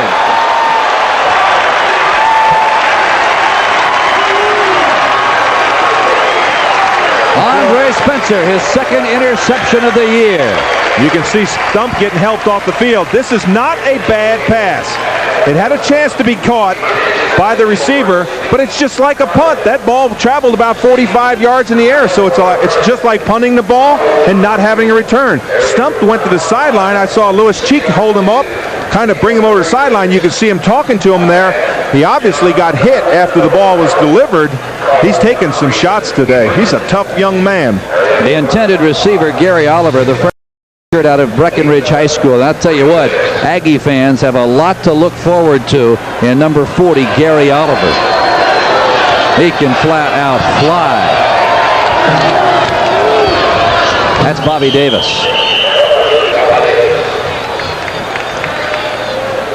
And that may very well be the last play of the first half as we are at the 22nd mark. A&M cannot stop the clock. They are out of timeouts. And TCU doesn't want to stop it. They have timeouts, but they don't want to stop it. Obviously, leading 14 to 10. Well, the Horned Frogs, as I had mentioned earlier in the telecast, losers of their last 2 ball games by a grand total of 4 points, find themselves on top by 4 at halftime. We'll be back with more football action from Amon Carter Stadium in Fort Worth after these messages from your local station. Add a bit of Christmas magic with great waterbed accessories from Big Sur Waterbeds. This bedding package, including 2 of our finest waterbed pillows, plus a polyfleece mattress pad, is just $49.99. Or this package with 2 super single-size sheet sets and pillowcases, plus 1 reversible comforter, is just $66. For gifts that say, to all a good night, shop Big Sur Waterbeds, with showrooms on the East Freeway, the Gulf Freeway, the Southwest Freeway, and 2 on the North Freeway. In business, changes are just a fact of life. For example, you can type something perfectly, and then new information comes in. Okay, that's perfect, but would you change the opening? Maybe that's why secretaries prefer Xerox typewriters. Oh, and add that comma. They make revisions easy. In tests, 8 out of 10 people preferred a Xerox typewriter to other leading models, even an IBM. And that's it, okay? No problem. Xerox, the perfect typewriter for the way business really is. 39 KHTV Houston.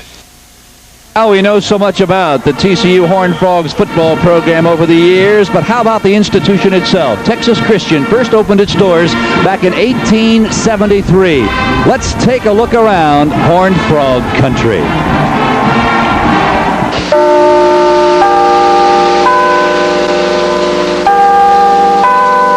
Texas Christian University, home to some 7,000 undergraduate and graduate students, and located in Fort Worth, part of the 8th largest metropolitan area in the country. Texas Christian University focuses on the liberal arts, preparing students for their chosen fields while providing a breadth of knowledge for understanding an ever-changing world. Texas Christian University, committed to research and understanding through one-on-one contact between students and professors. Texas Christian University, providing hands-on experience in specialized programs like Star Point Laboratory School, Miller Speech and Hearing Clinic, Educational Investment Fund, Ranch Management, and Remote Sensing. Texas Christian University, a tradition of discovery since 1873. You want anything? How about a light?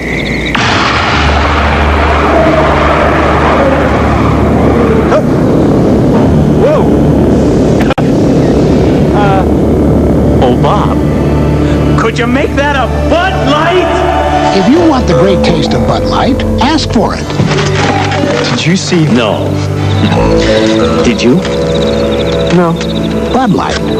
Because everything else is just a light. This new car is about to take its first journey.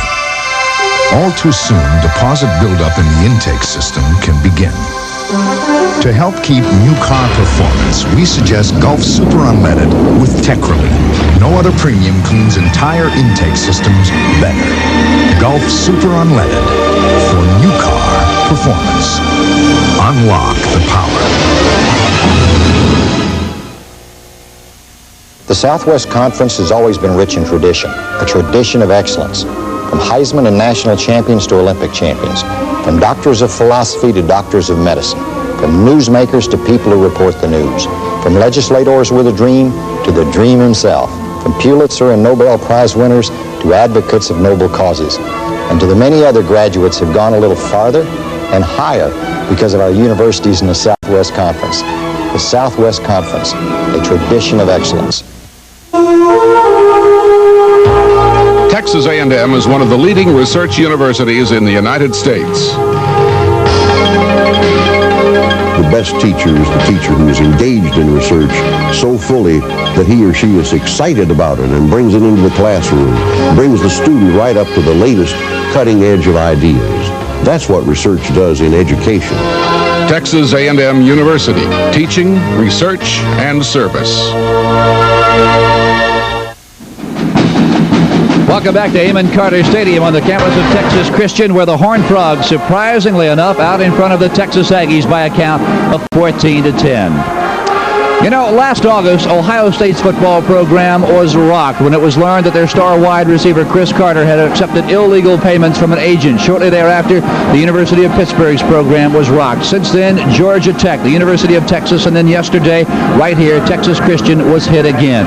With me is the commissioner of the Southwest Conference, Fred Jacoby. And Fred, it is not simply a Southwest Conference problem. It is a situation that is permeating the entire collegiate scene. Well, intercollegiate athletics are really just a microcosm of society, and the problems we have throughout the nation, we have in intercollegiate athletics. And with the player-agent problem, it's certainly national, it's not local. Dick Schultz, the new executive director of the NCAA, having taken over from Walter Byers. The situation is such, I think, now at this point, Fred, where should that be the number one priority of the NCAA, to somehow control these agents? Well, it's certainly at the top of the list, and I think federal legislation is really about the primary solution to it. Obviously, it has internal revenue implications as well, but I think we must try to attack it from the federal legislation standpoint. What was your feeling when you first learned yesterday that TCU was going to be hit again? Tony Jeffrey declared ineligible. Well, it was agonizing and certainly disappointing. However, when you're faced with the information, TCU did what they had to do, and I admire their stance. There is also word that TCU and Tony Jeffrey, not the only player or school affected by what the NCAA found out earlier this week. Do you have any more light you could shed, Fred, or any other Southwest Conference schools involved at this point? Not to my knowledge, or any other Southwest Conference schools involved. However, we have been informed that there may be a list as high as 100 student athletes around the nation, so I think the implication is severe. Commissioner, thanks for taking time out to join us. Enjoy the remainder of this football game. Thank you, Phil. Commissioner Fred Jacoby of the Southwest Conference. Legends of the Southwest Conference is presented by the Jefferson Pilot Company. It's been 40 years since Doak Walker won the Heisman Trophy. Today, let's look back at the career of the former SMU great. In 1942, with most of the country's attention focused on World War II, a legend began at Highland Park High School in Dallas. It was the legend of number 37, Doak Walker. Walker and friend Bobby Lane began what was to be a storybook career.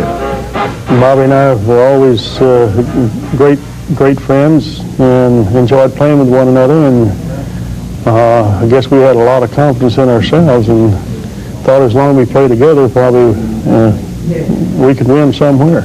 Doak's always been a good kid and was one of the most easily disciplined kids, I guess, that ever was. He never told me in his life, I ain't gonna do it. You know, he just wasn't that kind of a kid. And Doak has always accepted what came and never grumbled about it. The story of Walker moved on to SMU, where he led the Mustangs to a pair of Southwest Conference titles, an undefeated season, and a win in the Cotton Bowl.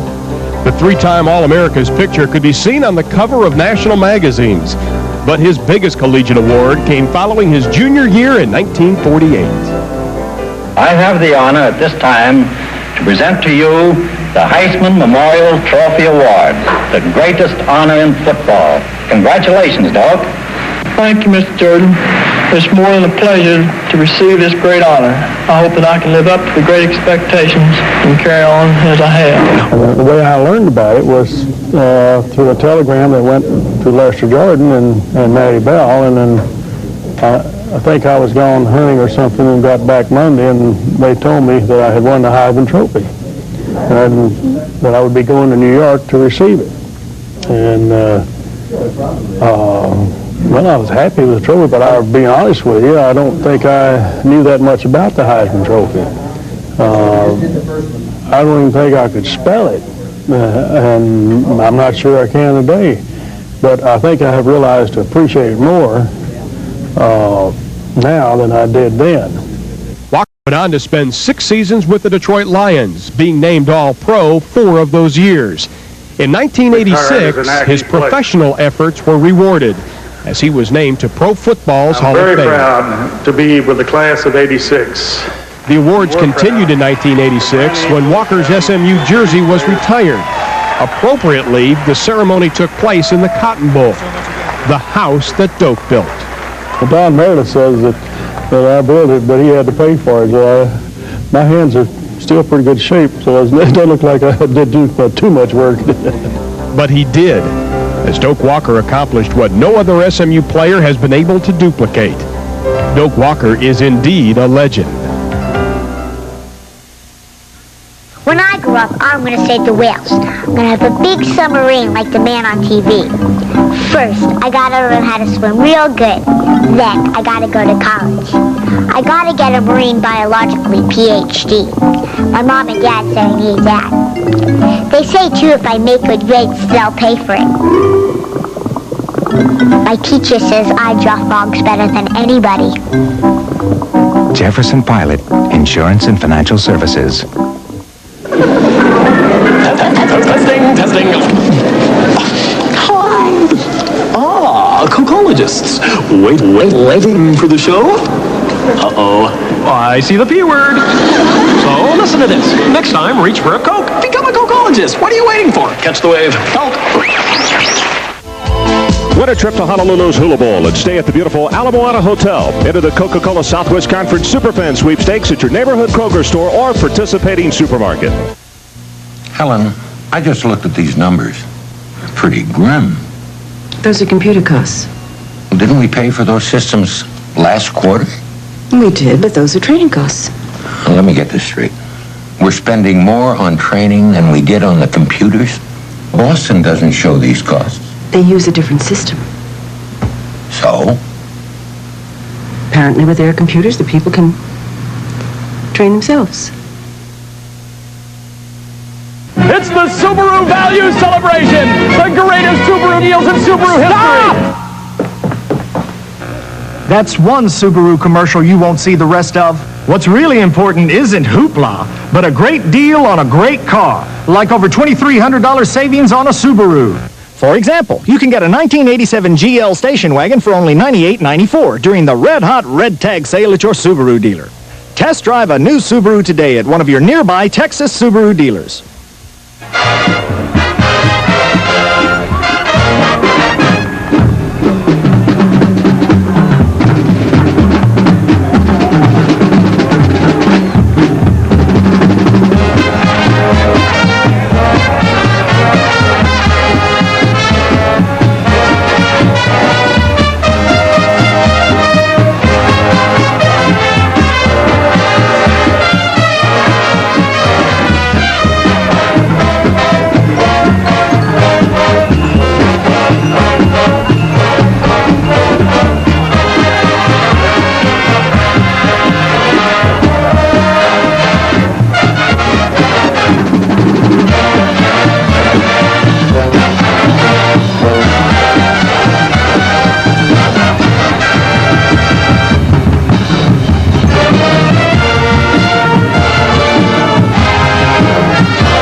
joining me in our broadcast booth is a man who is the son of a legend, Henry Iba. I'm talking about the head basketball coach here at TCU, Mo Iba. And Mo, it was just a year ago, and you had your Horned Frogs doing everything right, but boy, how graduation affects things, doesn't it? Well, Coach Killingsworth did a great job with TCU's basketball program, and they lost 8 seniors, and now we've got to rebuild again and hope that our young basketball team can play well this year. We've got a lot of new people, and it's going to be a definite challenge for us. Mo, you spent 6 years with the Cornhuskers at Nebraska. Now you come here to a Horned Frog program that has really been decimated by graduation. Where do you begin? What do you do first? Well, the thing we do, when we came in, we had 6 basketball players left, and we had to go out and get some junior college players and enough to have a ball club. And then you just got to recruit the type of players that they had at TCU when they won the conference. And we had a good early recruiting session in the fall, so we think we're off to a good start. Well, thanks for taking time to drop by. Good luck to your basketball team. I know you're interested in this football game as well. Well, I think TCU is going to win. They're playing awful well. Mo, thanks an awful lot. Thank you very much. Mo Iba, head basketball coach here at TCU.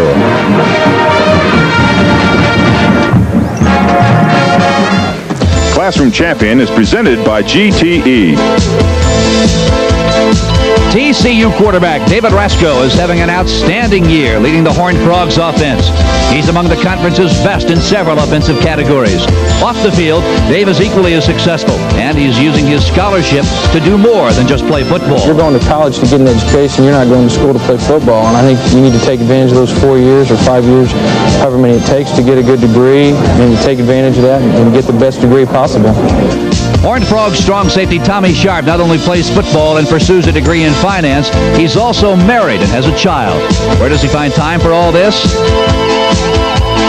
You got to have a schedule. That's the only way to do it. And it also helps to have a wife and a kid to, straighten you out, and you don't do anything but go to school, come home, take care of the house, clean up, stuff like that. Yeah, it's difficult, but you can do it if you have a schedule. Hi, I'm Dick Enberg for GTE. You know, telecommunications and football have a lot in common. They both involve things like good connections, conference calls, and data communications. And for their communications, more and more NFL teams rely on GTE. Teams like the Dallas Cowboys, Tampa Bay Bucks, Indianapolis Colts, and Seattle Seahawks. For your quality communications, talk to the telecommunications consultant to Super Bowl 22. Talk to GTE. We raced 1,900 miles across Australia, powered only by the sun. GM beat Ford and 23 other entries. The GM Sun Racer. Solar cells from GM's Hughes Aircraft subsidiary. Drive motor from the GM Research Laboratories. MagnaQuench magnets from Delco Remy. Chassis from GM's engineering staffs. A triumph of GM teamwork and technology. The vision is paying off. I wish we didn't have to wait on our banker when we've made our decision. Our response? First line of credit. Let you write yourself a loan whenever you need it. First Republic Bank. That's responsive banking. I need to find a high-yield investment without the risks. Our response? The High Yield Plus CD. A fully insured CD with a 3-month bonus rate up front. First Republic Bank. That's responsive banking. The National Association of Collegiate Directors of Athletics is an organization serving more than 2,000 members of the collegiate athletic community. Because its members share common problems and opportunities, NACTA conducts management seminars which focus on contemporary and long-range strategies. State-of-the-art business technology is keeping collegiate athletic departments in step with the times through NACTA. Now let's take a look at today's Budweiser halftime stats. You know, Dave, somebody once said statistics are for losers, and while that is not universally applicable, it certainly is the case today. Well, it is because A&M has the better of the stats, but look at the turnovers. 4 turnovers. Stump has thrown 3 interceptions. Out of his last 7 passes, he has not thrown a completion. He's completed 3 of them, though, to the other team. Time of possession, A&M has in favor there. A&M has dominated, but the big thing has been turnovers. The fumble on the punt and the 3 interceptions. 14-10 our halftime score. The Horned Frogs over the Aggies. That's today's halftime stats being brought to you by Budweiser. Okay, now the first thing you do when cleaning fuel injectors is to make sure you have plenty of Conoco unleaded gasoline. Yeah. Conoco's unleaded gasolines with Power Scrub clean your engine's fuel system. Right, then you spray the left. So your car runs smoother. And then you scrub to the right. With more power. And then you fire!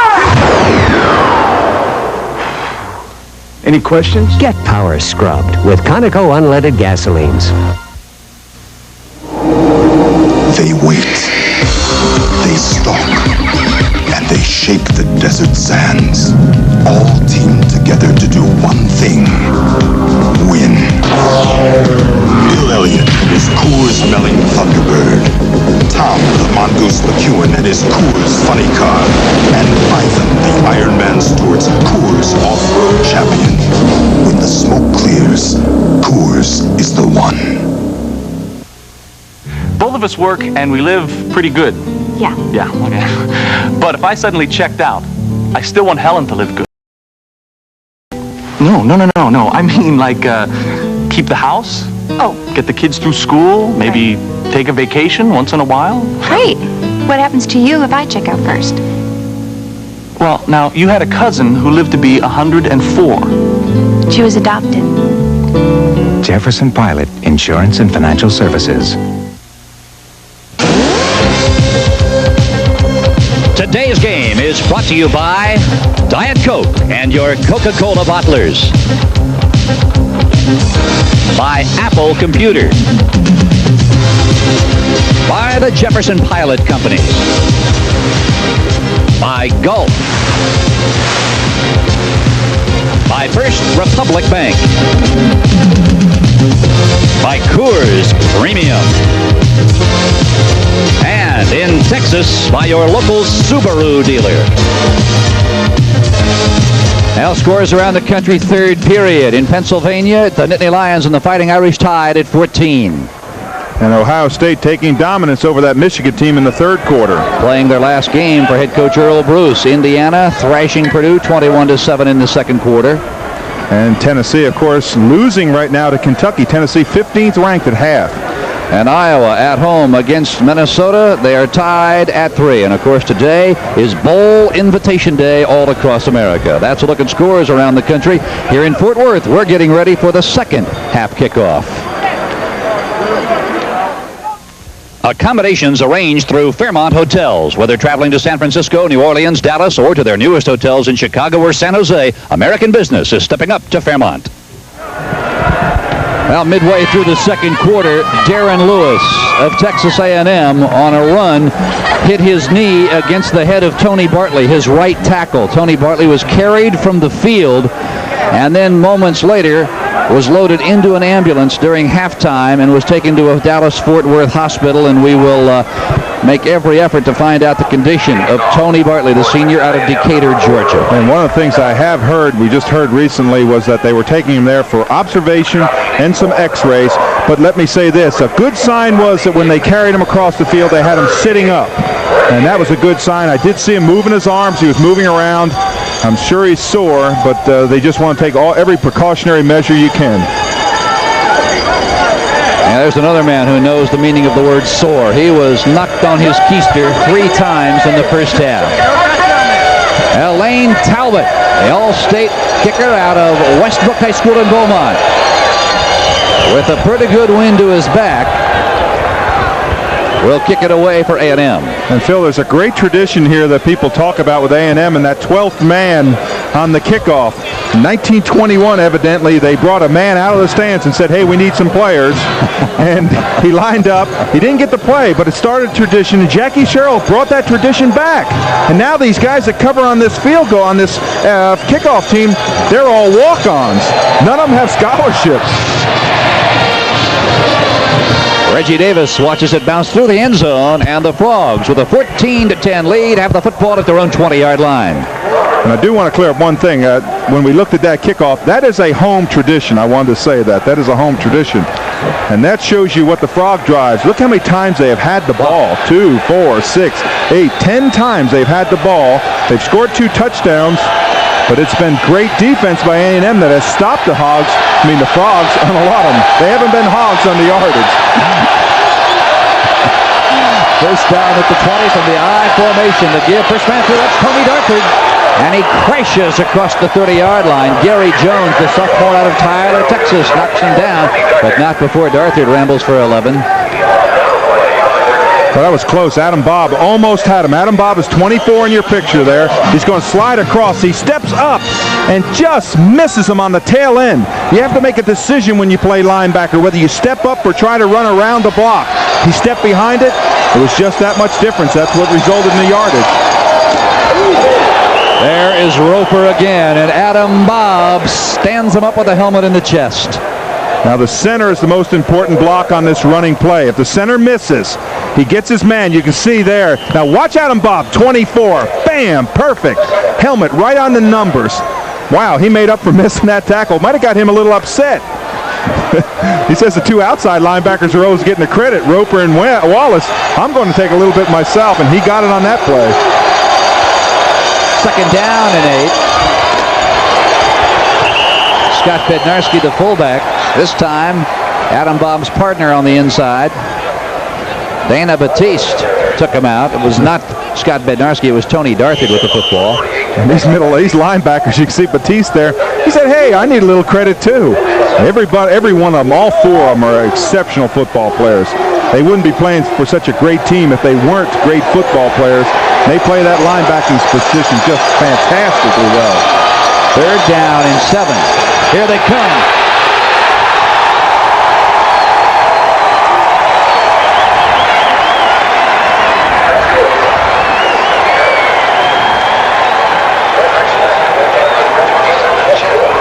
Chet Brooks, watch number 27. That was a safety blitz. And Rasko had absolutely no time whatsoever. Chris Becker. He is punting into a strong wind. Rod Harris, a fair catch at the 49-yard line. The Aggies with terrific field position following Becker's 30-yard punt. And Phil, now they get to utilize that wind. A&M will have that wind to their back. They'll be able to use it this quarter. Clock is stopped, 12:55 to play in the third period. Texas Christian unable to do anything with their first second half position. Let's see what the Aggies can do.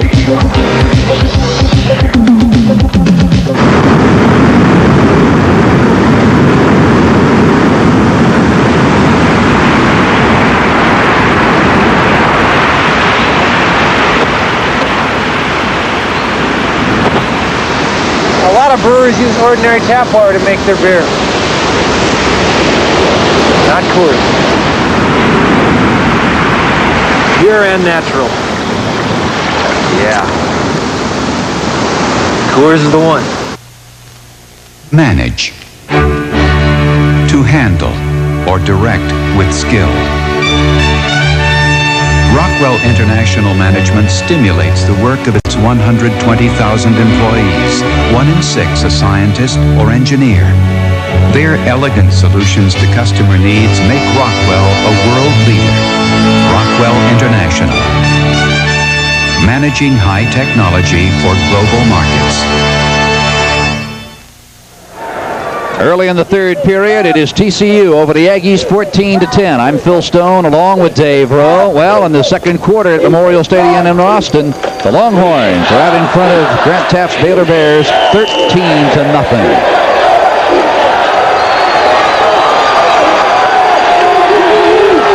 Here come the Aggies from the I. In motion, here comes Oliver, number 40. Coming near side, short side of the field. That is Keith Woodside. He crosses the 50-yard line before Paul Llewellyn knocks him down. And Phil, the Aggies have had a lot of drives of their own also. You can see the number of times they've had to punt.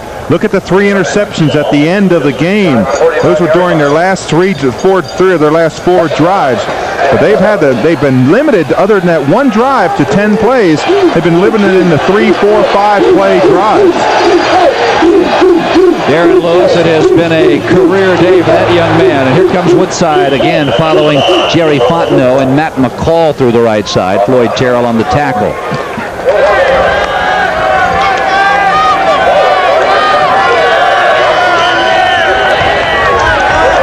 well, the Aggies, they love their football in College Station, and why not, Dave? When you lose players like quarterback Kevin Murray, a tight end, Rod Bernstein, a first-round draft choice, a fullback, another first-round draft choice, and Roger Vick, and you can still compete in this conference, that says something about the Aggies football program. Stump rolling right. Oh, is he hit? Stump is down. Pass intended for Gary Oliver. He had two guys in his face. 92 Greg Jones. I didn't get the number of the other car that went by. Well, watch this. It's going to go away from you. You can see Stump. It's a run play option. Now he decides, I'm going to run. No, I'm going to pass. And look what happens at the tail end. Wouch, does he get hit. Turrell was in there. There were several plays in there. Simeon was in there on the front side.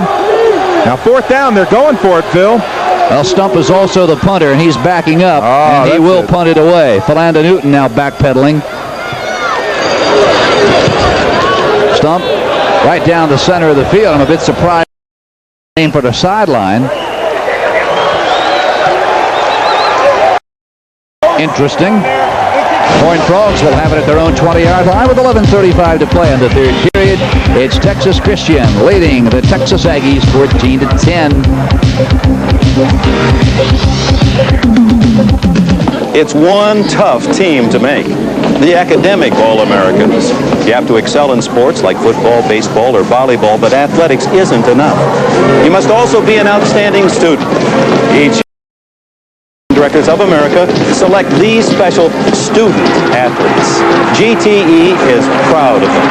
And as sole sponsor of the Academic All-Americans, we're honored to be part of it. Okay, now the first thing you do when cleaning fuel injectors is to make sure you have plenty of Conoco unleaded gasoline. Yeah. Conoco's unleaded gasolines with Power Scrub clean your engine's fuel system. Right, then you spray the left. So your car runs smoother. And then you scrub to the right. With more power. And then you fire! Any questions? Get Power Scrubbed with Conoco unleaded gasolines. Welcome back to Amon Carter Stadium. Phil Stone along with Dave Rowe. Tony Jeffrey ended his college career illegally. It was suspended yesterday. Again, a situation where the Horned Frogs have had to go without their star. Well, that's right, and I am quite surprised that TCU is playing so well. It is devastating to lose a football player with the abilities of Tony Jeffrey. But you got to realize there's 10 other players, and we talked about the Arkansas situation where several years ago they went into the Orange Bowl, suspended 3 of their top players, and I think they set an all-time rushing record that day in the Orange Bowl. Rasco is swarmed under. Dana Batiste, good tackle, tremendous containment by the linebacker on the right side. And that's Batiste. He is an excellent football player. Look at this, slides along the line. Look, never cross your feet. Gets outside there, turns that play back in, and makes the tackle. He's a good football player. Plays solid, fundamentally strong football. Well coached. Not much for Tony Darthard. Terry Price and Dana Batiste combine after a gain of 2. Boy, it has been a long, long dry spell for the men wearing the purple. The last time they knocked off Texas A&M was back in 1972. And I saw a quote by one of their linemen talk about revenge. Wow, they want revenge. It's hard to forget those games that have happened in the past, especially last year's. Of course, most of these players, both from A&M and Texas Christian, hadn't even gone to kindergarten the last time that happened. Bobby Davis with the ball, Adam Bob on the tackle. Well, one thing about that, Phil, and I want to make note of it, is that great football teams, everybody shoots for a great football team. A&M has got a great tradition. They're an excellent football team year after year. They don't just have one great year and then fold their tent and go home. They have year after year good football teams, solid backups. That's why you're able to recover from a loss of 7 seniors. And everybody shoots for the top teams, and that's why everybody plays hard against A&M. Uh-oh, Becker right off the side of his foot. It'll be down at the 36-yard line. An 11-yard punt for Becker, and he is tops in the conference in punting. Boy, I'll tell you, that ball had to come off his foot wrong. Now watch his step. There's a step. It looks normal. The drop is a long drop. Look where he kicks it. Way down. Now, most kickers, when they hold the ball, they hold it up longer and bring the foot up to the ball. Watch it again. Watch how long the drop is that Becker has. There's where he lets go of the ball. Now, look how far the ball falls, and look at his body plane. His body plane is way back. He's not following through. Results are a terrible punt for TCU. Darren Lewis stopped by the middle linebacker, Paul Llewellyn, but not before Lewis carries the ball to the 26-yard line.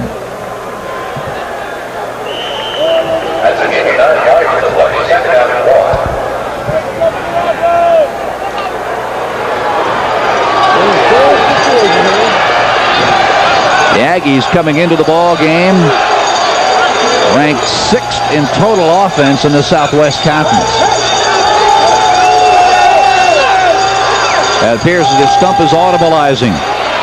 He's going for Harris. It is caught. Touchdown!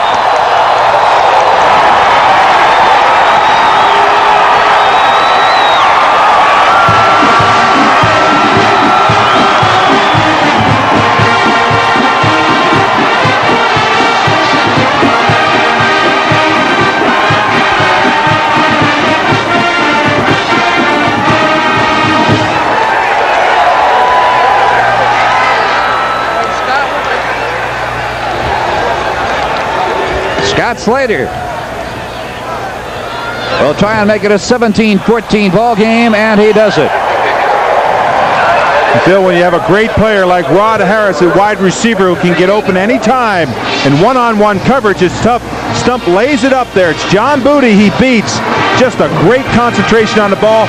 Look what he does. He drops the ball, then he folds his arms. You might see it on tail end, but it's an excellent throw. And it's just really right there. Harris has the ball. He puts it in, drops the ball down. Touchdown. Harris is 4th catch in the ball game. He now totals 94 yards and a touchdown. It's the Aggies by 3. In 12 hours, 10 minutes, I'll be 40 years old. Boy, have things changed. Look at my hair. I used to have a little apartment. Now I've got a huge mortgage. I used to own a beat-up convertible. Now I'm paying for 3 cars. It seems like yesterday I got out of college. Now I've got 2 kids going in. I used to think I'd be ready for all this. But it's a good life. Jefferson Pilot Insurance and Financial Services. The Great American Face. Strong, sensitive. The Great American Razor. Plus, solid, with the Luber Smooth Strip for extra protection. The Great American Face deserves the Great American Shave. Atra Plus, only from Gillette. The rights to the city of Houston are on the line. Last year it came down to 1 point. It's the Houston Cougars and the Rice Owls, next Saturday on the Raycom Sports Network. Well, Phil, a tail end of this. Watch Harris on this. I don't know what this move is, but this is great. Look, puts the ball down between the legs. Now watch, folds arms, say, hey, you know, I'm bad. I really had a day today. Well, he's got 94 yards on 4 catches for a touchdown, and there he is, a happy Rod Harris. Lane Talbot lets it go. That is Reggie Davis watching it go over his head and into the seats here at Amon Carter Stadium. The Frogs will have it at their own 20-yard line. They're down by 3 with 9:05 to play in the 3rd quarter. There's the look at the scoring drive, a 36-yard drive. It only took them 2 plays to get there, a total of 44 seconds, following the 11-yard punt by Chris Becker. And that 11-yard punt is just like a turnover. Anytime you do something like that, it really hurts your team just drastically. And you can see the results. They capitalized on it. They turned the ball back over and scored. Fresco out patterned. He's got Delaney. And Delaney goes down at the 26-yard line. Chet Brooks and Gary Jones combine on the tackle. And Phil, what you have to be careful with there if you're a cornerback, like Andre Spencer and LeGarrette Crump, what you have to be careful about, excuse me, not Crump, but Gary Jones and Alex Morris, is that you have to be careful that you don't bite on that play and you don't come up trying to stop that play, because they'll turn around and they'll launch that bomb on you and beat you deep. 2nd down and 4. Ricky Stone, the tight end, is in motion. That is the fullback, Bednarski, with the football. He's got first down yardage to the 34. Kip Corrington, the free safety, brings Bednarski down. A gain of 9. Now you go back to way back to 1955. TCU undefeated as they go up against A&M. And it was A&M winning that battle. It was the only loss the Horned Frogs would have that year. And that was the year that TCU had Jim Swank and that great center Hugh Pitt. And went on to lose the Cotton Bowl that year at Ole Miss 14-13. That's Darthard, already over 100 yards today, and he's met by the nose tackle, Sammy O'Brien. Well, both our running backs have got over 100 yards. Darthard's got 111 on 16 carries, and Lewis has got 112 on just 8 carries. So both teams are having a good game running the ball on the ground, sustaining those drives. Of course, they are two ball clubs whose success is predicated on the rush. Fresco in and out of the hands of Ricky Stone, and it is intercepted in midair by Adam Bob. The Aggies will take the football once more. Every coach will tell you when you get the ball, you have to look it in. Defensive coach will tell you, put your hat on the ball. Watch what happens to Stone. He's wide open. There's the ball. He doesn't get it quite in. Look at the hands and the head, the shoulder come in and knock that ball out. And he has had hands. I mean, he's got big hands. There's the size of Stone's hands, 8.5, and they're over 4 inches across the palms, but his hands have let him down today. He lost that one. Come on, dude! There's the counter to Darren Lewis, and he is met at the line of scrimmage by Mitchell Benson. Well, that's a good stick. I'll tell you, as a defensive player, you like seeing good, solid line play. Look at the blocking combinations here. There's Lewis coming through. Bam. Good stick right there. Wrapping the arms around. Benson, nice tackle on the play. It's really a pleasure for someone to sit and watch a good game by both defenses. Both teams are playing good, clean, hard, crisp football. From behind, play action, Stump, looking near side. It is caught by Percy Waddle, the sophomore out of Columbus, Texas. And John Cody ran him out of bounds. And you can't have a better throw than Stump just threw on this ball. He went into a slump just a minute ago, but watch this pass. He throws it before the break, and watch this catch. You just cannot throw the ball any closer to the sideline. You can't throw it just any better than that. He was well covered. Waddle looked the ball in, but the ball was right there, Phil. Are you suggesting Stump was in a slump? I said that, didn't I? But he was for about 7 or 8 passes there, but he's certainly come back out of it. First down for the Aggies. Stump automatizing now. He wants Darren Lewis into the eye. Now he's got the football inside the 20-yard line down to the 17. A 6-yard pickup. Again, it is Mitchell Benson. What a game the defensive left tackle for TCU is playing. And Darren Lewis has been a busy, busy young man. He is down on all fours, getting up rather slowly. You can see his result there, 10 rushes, 118 yards. That's 11.8 yards per carry. That's quite a day. I think he just fell on the football and kind of knocked the wind out of him. Keith Woodside, the senior running back out of Adelia, Louisiana, number 33, has come running onto the field. Lewis talking with Jackie Sherrill.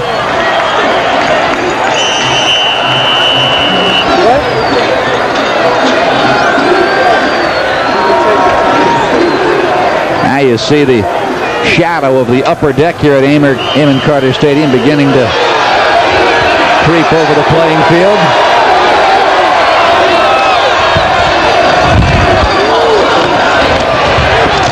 Near side, is Stump slammed down.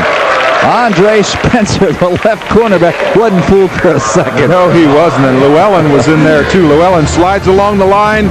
Good play, almost bites there, comes across, plays across the face. Good play, look at them, all 3 of them, bam! They just turned him around. That's when you walk back to huddle and you say, somebody's got to get that guy in the middle. But, wow, good football play.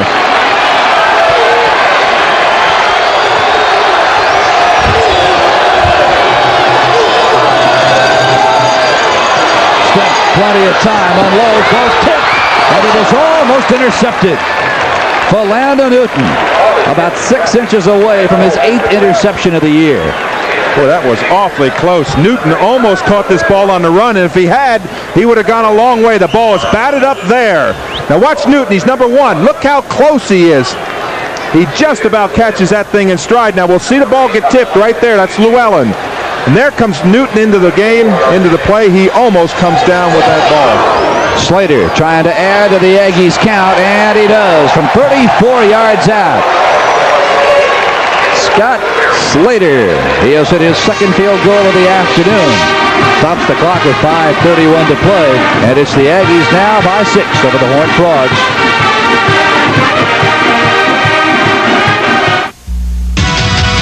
It's the right beer at the right time. It's the silver bullet that has tasted fine. It's a new way to go to town. The silver bullet won't slow you down. So come on, it's a Coors Light. It's the right beer now. To the good life, yeah. Good life, yeah. So come on, it's a Coors Light. It's the right beer now. Hey, Ball, how you doing? Hey, pretty good. Joey, how are you? There you go. Hey, guys. Finished already. Hey, I thought we were supposed to be doing this in-house. We did. New computer stuff. Quintile analysis? Hey, give me a break. Well, Siegel did that. I thought he's in the LA office. Yeah, so's Edwards. She did the graphics. So how'd you get everybody together in the same place? What? Pardon me? From the band halls to the swimming pools to the classrooms, the University Interscholastic League has provided a showcase for the gifted and talented students of Texas. 1 out of every 2 Texas public school students will meet rigorous scholastic requirements in order to voluntarily compete in the UIL academic, athletic, or fine arts events. Support these outstanding young men and women in your community because they are Texas's leaders of tomorrow.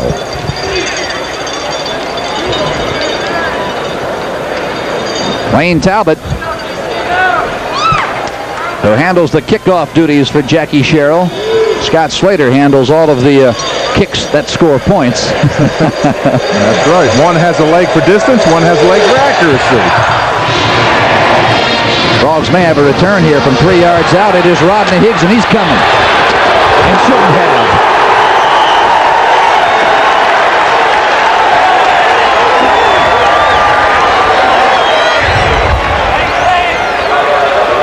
William Thomas with a good stick on Rodney Higgs.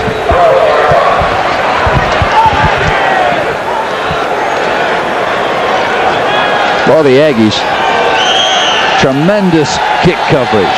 They play outstanding defense, and their offense has also played well this afternoon. Picked up in midair by A&M. Terry Price recovers at the 4-yard line.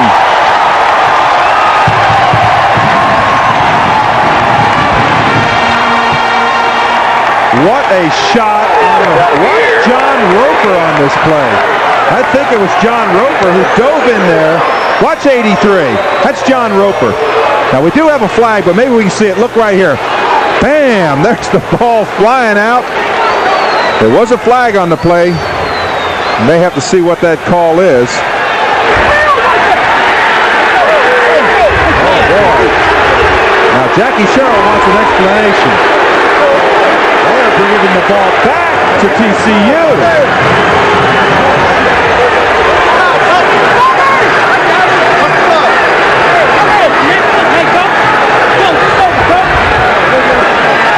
Well, it's a bit confusing.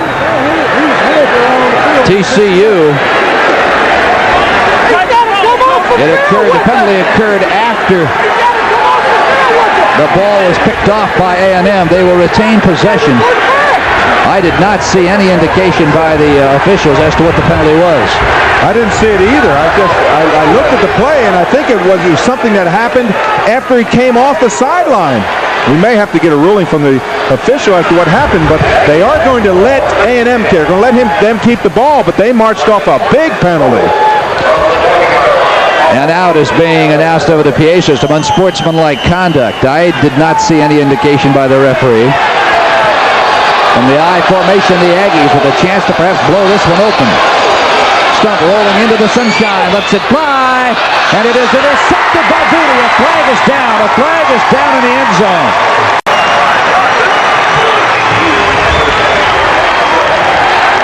Oh, it's against the Horned Frogs.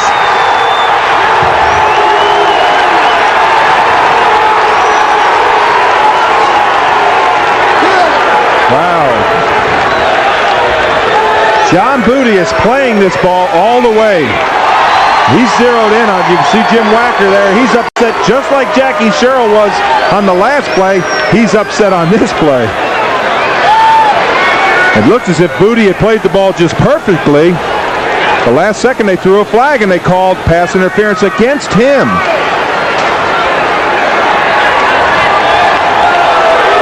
Yeah, that is a big one. Maybe you'll see it. It's on the left side of your screen. Look for number 11. That's Booty. There's the pass. Now, where does Booty come in here? There's Booty running. You can see the receiver go down. Now, watch right here. Maybe we can see it right there. You can see the contact. He looked as if he tripped over the standard on the goal line. Boy, Booty certainly not in a position, it did not seem, to be charged with pass interference. We're going to try and look at that one again. Holy Toledo.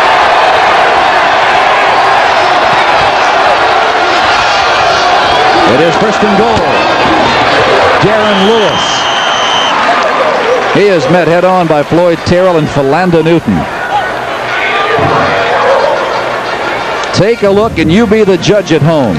Now watch, there's two things. Now look right there. You see the receiver's out of bounds. Now Booty may have made contact with and knocked him out of bounds. There's the interception. I thought I saw the flag come in right then. I saw the flag come in at the tail end. Wow. Now you're allowed to chuck him and you're allowed to run with him, and you have a right to the ball as a defensive back, but you cannot interfere with his progress downfield. Evidently that's what the referee saw. Gary Oliver and Rob Harris put wide to the right. Stump's coming left.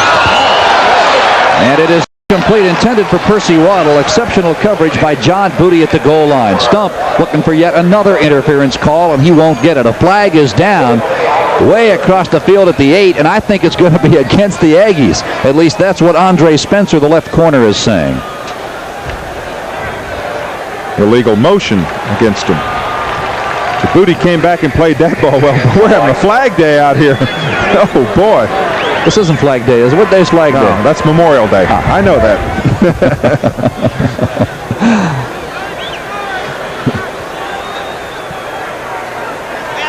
Now, if you play that smart, you'd probably decline the penalty because they didn't gain any yards. It'll bring up third down, and they've got third and about 6 yards to go.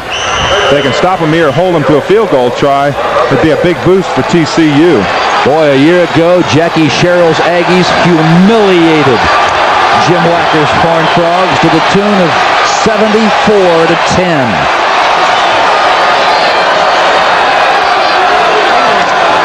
Stump on third down, rolling right, throws, and it is batted down at the line of scrimmage by Tracy Simeon.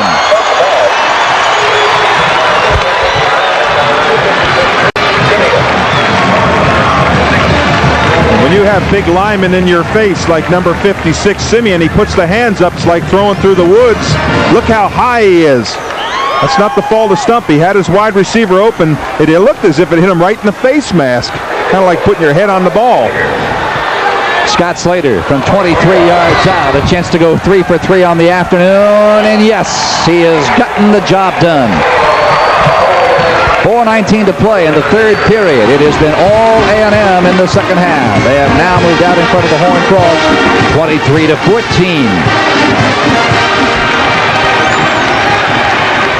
Travel arrangements made through Eastern Airlines. Whether you're traveling to Florida for business or pleasure, chances are Eastern has a convenient flight going your way. Eastern, we've got your ticket. 40,000 plus on hand here at Amon Carter Stadium.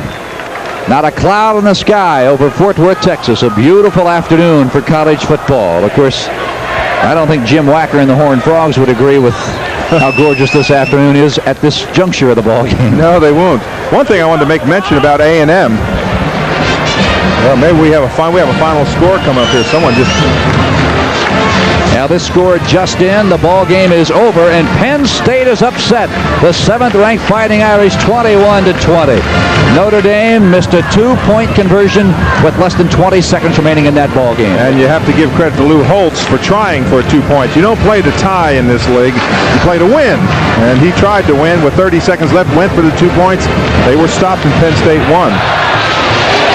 End over end, Reggie Davis will let it go over his head out of bounds. The Frogs will have it at their 20-yard line. Phil, one thing I was going to make mention with about A&M's defense. You know, defense. We talked a lot about their defense being as good as it is. The one statistic that is unbelievable in college football is that they've only had 34 points scored on them in the second half of all these football games. They are an outstanding football team in the second half. 34 points only scored.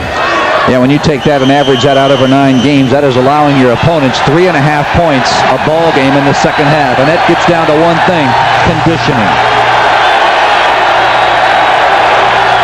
Now the Horned Frog faithfuls come to life. The give is to Darthard, and he doesn't have much. I want to remind all of you watching the game that at the end of this afternoon's ball game, Dave and I will be selecting the Coors Player of the Game. So stay with us.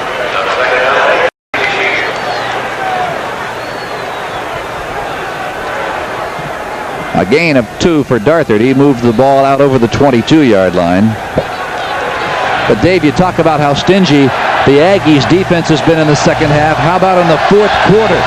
We're not there yet. We will be in 3 minutes and 47 seconds. Pass over the middle, in and out of the hands of Wayne Waddy. In the fourth period, Texas Christian has outscored its opponent 77-31. They have had those 2 late flurries. In the last 2 games, they have really come back. They scored, I think, 3 touchdowns against Texas Tech and lost that one in an unbelievable football game, 36-35. Then last week they came back and almost beat Texas in the fourth quarter. So they do get uncranked in the fourth quarter. But boy, I tell you, going against A&M, it's tough to get uncranked in any quarter.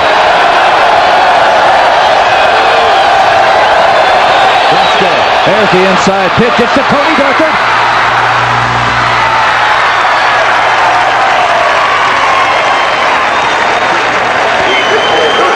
They call that a shuffle pass. It's a shuffle pass. The quarterback drops back like it's a deep pass. Now watch the segments of this. He drops back like it's a pass. He lets him in, shuffles it underneath. See the defensive lineman turn? They are behind Darthard, in between Darthard and the quarterback, and he just flips the ball underhand. Boy, that's a play that it takes a lot of guts to run it. But if you get it off, it goes very, very well for a lot of big yardage. Darthard gets the football just as Sammy O'Bryant was all over David Rasco. Rasco was fortunate to get that ball into Darthard's midsection. I'll tell you, Sammy O'Bryant plays the nose tackle as well as anybody. Look at that. He's in there. He's got a hand on him. Look at that. The ball came loose. The ball bounced right back in Darthard's hands. Wow, was that lucky. But I am really impressed with Sammy O'Bryant. With the 34 defenses that have played in professional football, he can really play it. Rasco does a nice job of picking his way to a little daylight at the A&M 47-yard line. Terry Price on the tackle with help from Kip Corrington, a gain of 5. And Phil, let me just finish that point about Sammy O'Bryant and nose tackle. You take on more blocks on that nose tackle. You're playing against an uncovered guard on each side. You're playing against the center. You get a lot of crackdown blocks. You got to slide the line. You can't get knocked down. You can't get driven back because of the middle linebacker. It is a tough defensive line play, and he plays it very well. That's Darthard.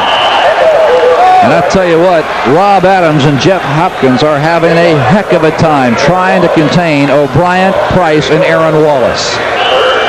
Watch O'Brien. Let's see if we can see him. He's number 90. Look, you got to play across the face. Don't get knocked down. Scramble. Get your head in there. Try to get a... oh, boy. I'm going to tell you, that is great play. That not to get knocked off your feet because you have to play across the block of the center's head. Becker. It's partially blocked. A flag is down. Becker is down. Ball is out of bounds at the 16-yard line. John Roper, I believe, roughed Chris Becker. I thought the punt was partially blocked, and from what I heard in my headset, it sounded as if it was partially blocked. It really did. I thought I heard the double hit. Yes. Where he hit the ball with his foot and the ball hit a hand. And if he did, in fact, make contact with it, then it's not roughing the punter. And the official is picking up the flag. Now watch the tail end of this. Look at Roper. He's going to be coming from the left of your screen. There he is. Does he get a hand on the ball? No, he does not. I don't think he did. He just came into the punter. Oh, boy. There's the flag right on Becker's shoulder. That is a great picture. What a picture from our crew. The penalty was against Chris Becker for faking. Oh, you rarely see that. Or was it? No, I think it's roughing the punter. I believe it's roughing the punter. It's got to be because the offense at TCU is in there, Phil. It's roughing the punter. He didn't touch the ball. Now that's exactly what the call is. Vasco comes near side of this clock. Jared Delaney.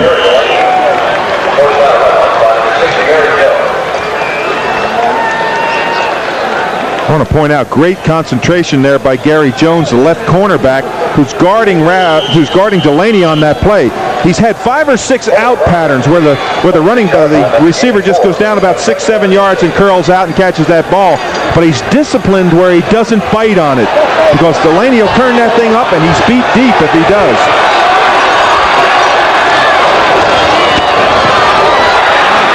Davis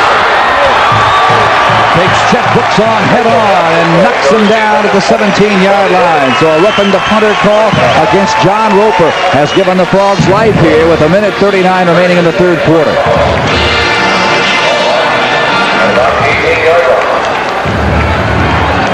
I really thought Roper had that ball. When I watched Roper, I don't know how he missed it. The ball evidently went underneath his hands because he was right in there. His momentum, of course, carries him into the punter. But I thought he had blocked it. I thought I heard the double hit just like you did. First and 10. Let's go. For Delaney, it is knocked away by Gary Jones.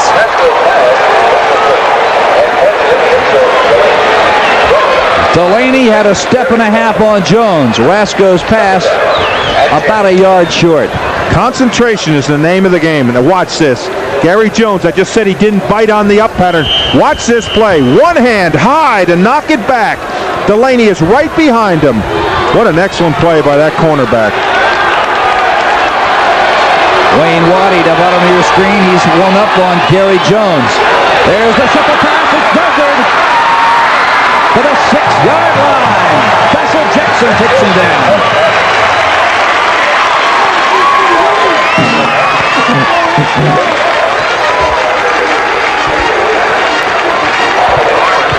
Well, they're making a living out of this shuffle pass to Darthur, Dave. It's worked 4 or 5 times. Again, it's another shuffle pass where you let the linebackers in, flip it underhand to Darthur. Just an amazing catch. Now watch this. He comes down, let the linebacker come in, and flip it right in front of him to Darthur. On the wishbone. Rasco keeps. And Vessel Jackson, the junior out of Hammond, Louisiana, on the tackle. And Phil, with a lot of teams, this would be a gimme in this situation. You're on the 6-yard line, you got first down. But when you're playing a team like A&M, this is not a gimme. They don't give up points. They don't call them the wrecking crew for nothing. And they have wrecked a lot of offenses. Reggie Davis bringing the play in. Rasco will have to hurry or risk using a timeout. We're inside 9, 8 seconds left on the 25-second clock. 4, 3, 2. Boy, they just get the snap off. Rasco will take it inside the 5. He will score. Touchdown, TCU.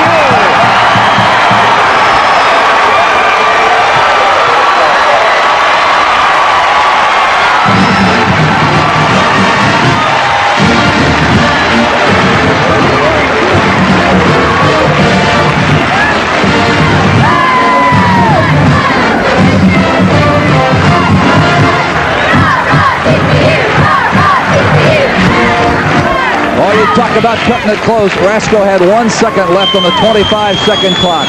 Newman whistles it through the uprights.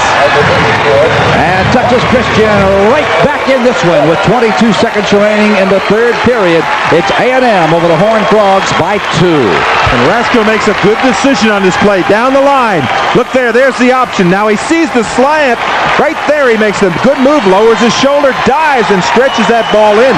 Good decision not to flip the ball. Now watch this. He has a chance to flip right there, but he says no. There's a seam. Gets a good block by a couple of his upbacks. There's 88 is in there. Good block by Reggie Davis. And he gets that seam and goes in for the score. And there goes the Horned Frog up into the stands. David Rasco on the year, 6 rushing touchdowns. That man, a year from today, is going to have some decisions to make. When Scott Ankrum comes back, he'll have David Rasco, who will then be a senior. What to do. For Jackie Sherrill, his concerns are perhaps more immediate. He's looking at perhaps a Cotton Bowl bid. Oh, absolutely. He's in the thick of the Cotton Bowl race. He's got a great chance to go to it. And you know, the interesting thing about A&M is that they are a young football team. He has said that time and time again. He said, hey, we're a young team. We've got a lot of young kids out here. And I say kids with the quotes around them because I don't consider 17 and 18-year-old kids adults, but really they have a great tradition. They've got a lot of great athletes that are coming up, been recruited out of high school, following in that great A&M tradition. Wow, I'll tell you one thing, these football teams both have got just great things lying ahead for them. Keep in mind, TCU scored against the wind. They will have the wind to their back for the last 50 minutes of this ball game. Fair catch called for at the 15-yard line. Percy Waddle gives A&M the football at their own 30-yard line with 22 seconds remaining in the third period. Well, there's Mr. Trammell, and he's been in this game a bunch, hasn't he? He's played against these A&M players. He knows what it's like to line up. Look at that quote. We haven't forgotten last year or the year before that, and I think it's time to settle up. He'd like nothing better than just get a chance. And he's got to be excited about this score. They're still in the football game. Boy, are they ever. The Aggies with a 2-point lead, and Stump is going to put it in the air. Downfield. And it is knocked away by Andre Spencer. Keith Woodside, the leading receiver on A&M, was there, but Andre Spencer, I'll tell you what, he was right inside on that coverage. He really was. Spencer is playing the middle of the field, and what he does is he's looking at Stump's eyes.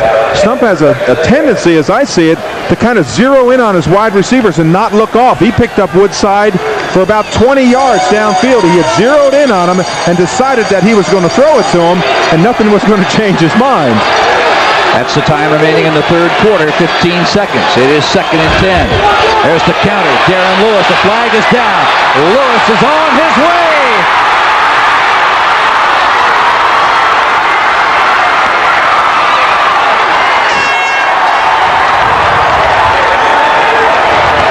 Flag is down way back at the 32-yard line. And I believe this one's coming back. Oh, boy, and Jackie Sherrill is out on the field. Oh, is he upset. I think it's going to be a holding call. Where that flag was thrown, it is almost always a holding call. And what a disappointment for young Mr. Lewis to run that far and have such a great play to be called back for a holding call. Oh, boy. That's the kind of ones where you walk out and you say to the official said, "What did you see?" He says, "I saw a hold in there, coach." Well, what a day Darren Lewis has had.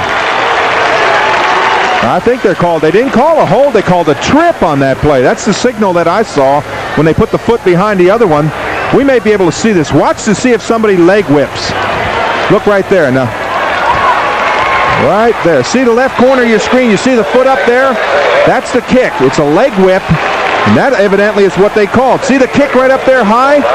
Didn't really have much to do with the play, but that's evidently what they called. That's the type of play that they could have called on that. It's when the offensive lineman gets thrown aside and he whips his legs around to try and trip. Boy, that really has to take a lot of the wind out of this A&M assault, because they just had broken the game open with that run. 2nd and 25. 2 seconds remaining in the third quarter. Stump. He's doing it again. He's got Rod Harris, who is out of bounds at the 39-yard line. And that's the end of the third period. We'll be back with more exciting football right after these messages from your local station. Get money for your old car. Pick Apart will pay big bucks for that old clunker in your driveway. Pick Apart pays top dollar for any make or model, foreign or domestic. Pick Apart will dispatch a truck right to your door and pay you to take it away. Call Pick Apart now at 225-4714 and get top dollar for your junk car. Buying hours are 8 a.m. to 6 p.m. Remember, Pick Apart will pick it up and pay you for it. Call 225-4714. Pick Apart will pay you money. You don't become a legend overnight. You have to work at it. Do it right. Again and again. Till that's what people come to expect. We know the best steaks are done one way, to perfection. Steak and Ale, for over 20 years, the legend in steak. 39 KHTV Houston. While we were away, Texas Christian was assessed a 15-yard penalty for unsportsmanlike conduct following that pass completion to Rod Harris. The Aggies now at the ball at the Horned Frog 45-yard line where it is 1st and 10. The give is to Larry Horton. The clock in the end zone has not been reset starting the fourth period of play. It still reads zeros. And we're still going the same direction. Yeah, I wanted to say one thing on a defensive penalty. That can't end a quarter, I don't believe. With a defensive penalty, you don't end. You get one more play. Now they're going to roll it up to 15. There we got it. I think. See, old defensive players remember that kind of stuff. Well, it's just like you can't end a game on a defensive penalty. That's the same adage that was happened in that situation. Well, I knew it at halftime. That was certainly the case. Halftime at the end of a game, but I did not think that applied at the end of quarters. But I quickly guessed that because I just saw it. You bet. Well, now the Horned Frogs, Dave, will have the football with the wind at their back. They're only down by 2 points. And you get the feeling that the folks here at Amon Carter Stadium are sniffing for an upset. Well, they obviously they've got a good shot at an upset. They really do. They have come out and played a great football game against a very good football team. A&M is obviously one of the two teams that is going to be in the Cotton Bowl. So they have played very, very well. But A&M, I really want to remark about the poise that they had on that drive to hit that out pass when they got that big penalty, brought that run back. Usually that's such a psychological disadvantage, but they got great poise on their offense. 2nd down. Aaron Lewis spun to the ground by Mitchell Benson and Floyd Terrell. A gain of 4 for the Aggies.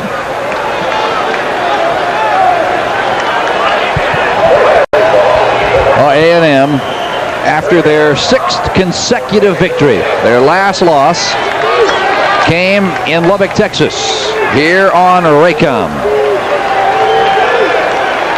Oh, what a wild ball game that one was. That really was, but it shows how this team has matured over the last 4 or 5 games.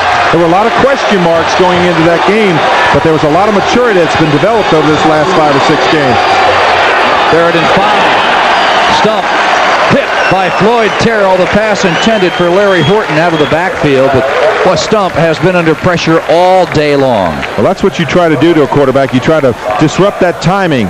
And TCU has taken a lot of chances. They've brought a lot of linebackers. Terrell has come a lot. Greg Moore, Llewellyn has been in there. They've stunted a lot in their front line, trying to disrupt that. Anytime you're at a real disadvantage and it's hard to play man-on-man, you've got to do things to disrupt the continuity of the offense, and that's what they've done with their quarterback, with their linebackers rushing in there. 4th down and 4. Stump now dropping back. He's going to punt it away. This one will find the end zone. And you wonder again, Stump has done that 3 times in this ball game. Instead of going for the sideline, he has been content to kick it into the end zone. So the Frogs will have the football with 14:07 remaining in the ball game. They trail the Aggies by only 2.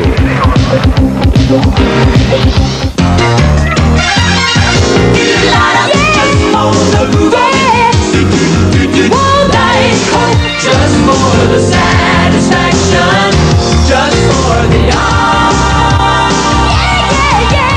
just for the taste of Diet Coke. Win a trip to Honolulu's Hula Bowl and stay at the beautiful Ala Moana Hotel. Enter the Coca-Cola Southwest Conference Superfan Sweepstakes at your neighborhood Kroger store or participating supermarket. Entrepreneur. One who assumes the risks of business. Rockwell International managers have the entrepreneurial freedom to move through the maze of business challenges. With advanced technologies and innovative quality products, Rockwell International entrepreneurs get results. Fans, you can win a trip to the Cotton Bowl or the Grand Prize, or a trip to the Hula Bowl on Delta Airlines. You'll stay 3 nights and 4 days at the beautiful Ala Moana Hotel. Just stop by your nearest Kroger store or a participating supermarket and enter the Coca-Cola Superfan Sweepstakes. Let's go, Aggies! Here you go, Aggies.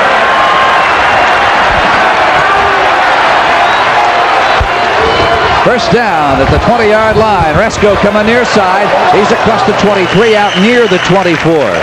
Adam Bob on the tackle. Third quarter statistics. Take a look. This one is as close as the score would indicate. Well, you can see the number of turnovers, and they've kind of equalized themselves out now. 9 turnovers in the game. Time of possession's nothing out of the ordinary. Yardage, rushing.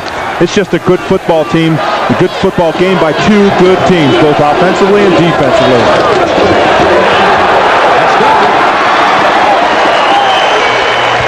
Across the 36, near the 37, before Kip Corrington ran him out. And I'll tell you, that pitch was a very dangerous pitch. Well, that was a dangerous pitch. That ball came flying back at him. It did. And that's one that you either catch or else it goes out of bounds about the 2-yard line. But he had to pitch the ball fast because the pressure was up on him so quick. Boy, again, you're looking at a defensive unit losing 7 starters to graduation a year ago, including linebacker Johnny Howell and defensive end Ron Sadler. That's Tony Darthard. Yet still, this Aggie defense has allowed, Dave, only 15 points a game. Well, that shows you they take a lot of pride. I can remember as a player the pride you would take in your defense. You know, you're in a game, you're in a football game, you rely on your offense, but defensive players take pride in themselves. Hey, how about that score? Final, Ohio State, 23-20. At least they send Earl Bruce off with a little hurrah. That's the fullback, Bednarski, literally skipping over the line of scrimmage. Kip Corrington and John Roper on the tackle. I thought this was a high jump. Watch him, number 9. You're going to see this ball. Now watch right there. Up and over, and off we go. That's a nice little run by that young man, wasn't it?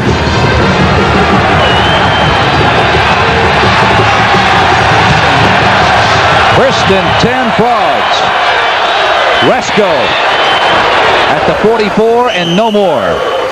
Terry Price and Aaron Wallace on the tackle. I think Darthard took a lesson off Bernardsky that last time he tried to jump over top 2. Boy, they play that pitch well. You know, you have to play the pitch well to play in this conference. Everybody runs that veer where you dive in, pull the ball out, and you have that option down the line. So you have to play that well in order to play defense in this league. Darthard. You know, we've talked so much about A&M's defense, number 1 in the conference coming in. But, Dave, do you know that TCU and A&M have the top 5 total defense performances of the year? A&M, number 1, they allowed Louisiana Tech only 102 yards earlier this year. But TCU against Baylor earlier this year allowed the Bears only 106 total yards in that ball game. Well, that's why I say that they've got a great ability looking forward. TCU's got some great freshmen. Jackie Sherrill's got some great sophomores and juniors that are going to just be exceptional football players. Tony Darthard dives for the first down. He wanted to try and break it all the way. Bill, he's just a toenail away from taking this all the way. He stumbles, and in his effort to pick up yardage, he doesn't get his balance back. Watch the cut. Great block there. Bednarski picks up inside. Look at the block outside. There's the stumble. You can see no white jerseys. There they finally come in at the end of the screen. But that was a good run. If he had been able to get his balance, he could have taken that all the way in. That's the fullback. Bednarski spins inside the 23. Aaron Wallace, the outside linebacker on that side, knocks Bednarski down.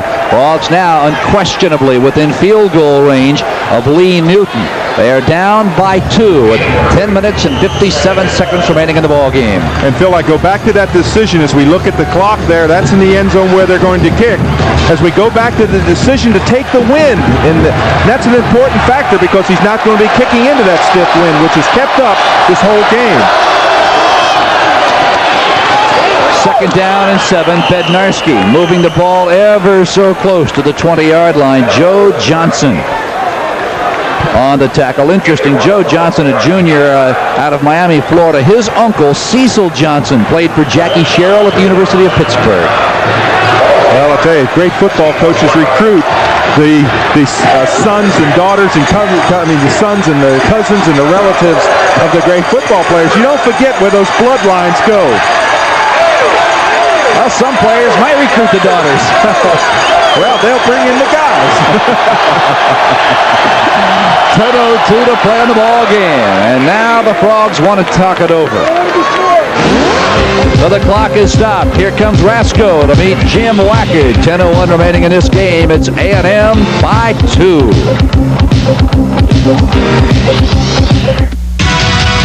It's the right field at the right time. It's the silver bullet that has tasted fine. It's a new way to go to town. The silver bullet won't slow you down. So come on, it's a cruise light. It's the right field now. To the good life, yeah. Good life, yeah. So come on, it's a cruise light. It's the right field now. It's the Subaru Value Celebration, the greatest Subaru deals in Subaru history. That's one Subaru commercial you won't see the rest of. What's really important isn't hoopla, but a great deal on a great car, like over $2,300 savings on a Subaru.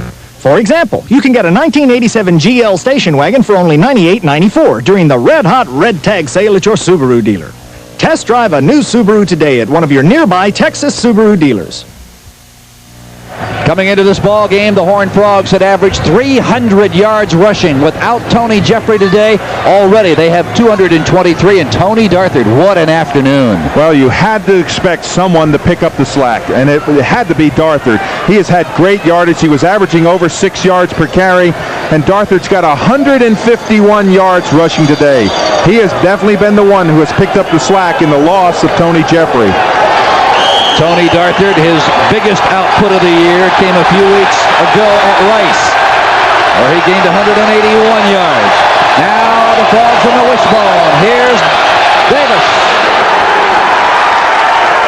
Down near the 15. Davis running in behind Mike Sullivan and Brian Brazel. And Phil, we talked about the musts that the Frogs had to do to win. They had to overcome the loss of Jeffrey, and Darthard has done that. They had to convert scoring opportunities. They did score on that punt, and they had to play solid defense up front. That's a little bit questionable, but they're playing against a great football team. So the Frogs have done the musts that they had to do to be in this football game and have a chance to win it. Bednarski, he's down near the 11-yard line, and he is knocked down there. Kip Corrington, number 10, we have called his number all afternoon, is having an exceptional day at his free safety spot for the Aggies. Boy, and he is quite a football player for the A&M team. He's almost Mr. Everything out there. The coaches say that he's one of those guys that has complete awareness of what's going on, what's happening on the field. He said, and their defensive secondary coach says, I don't think there's a better player in the country than Kip Corrington. Ricky Stone is in motion. The pitch is to Darthard. Oh, is he leveled at the 12-yard line.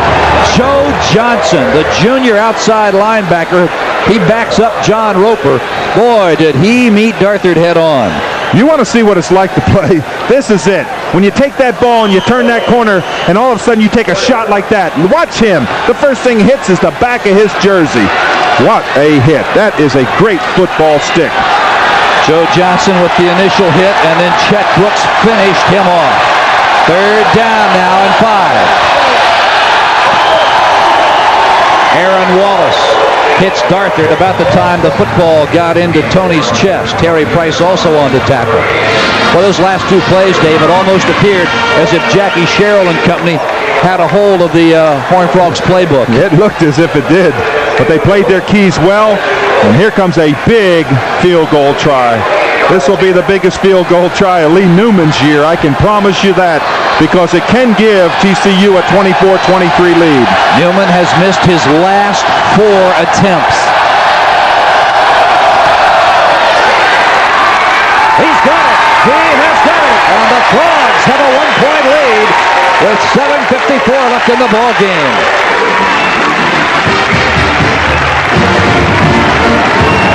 Newman converts from 28 yards away, and it is TCU working on an upset here in Fort Worth.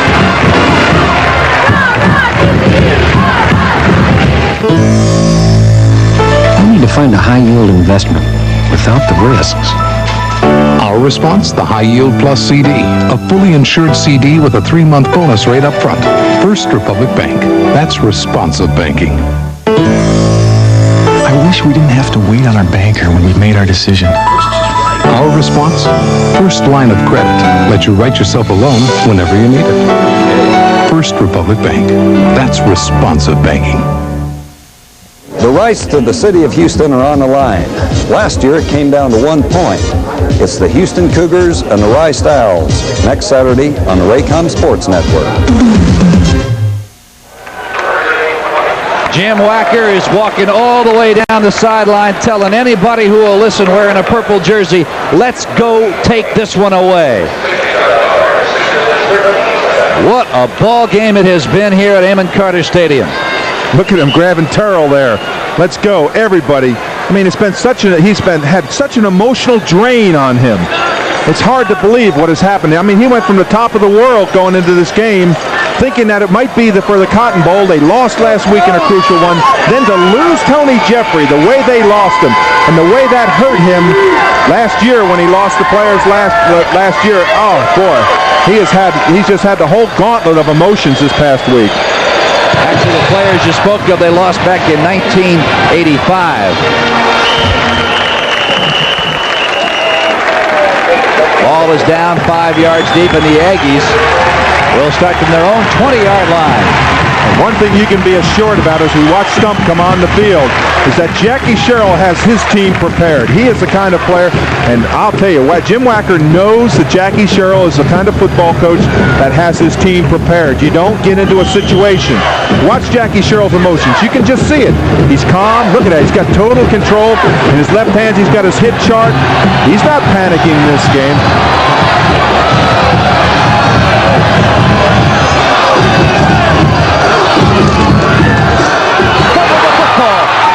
Back up into the arms of Darren Lewis, and he may take it!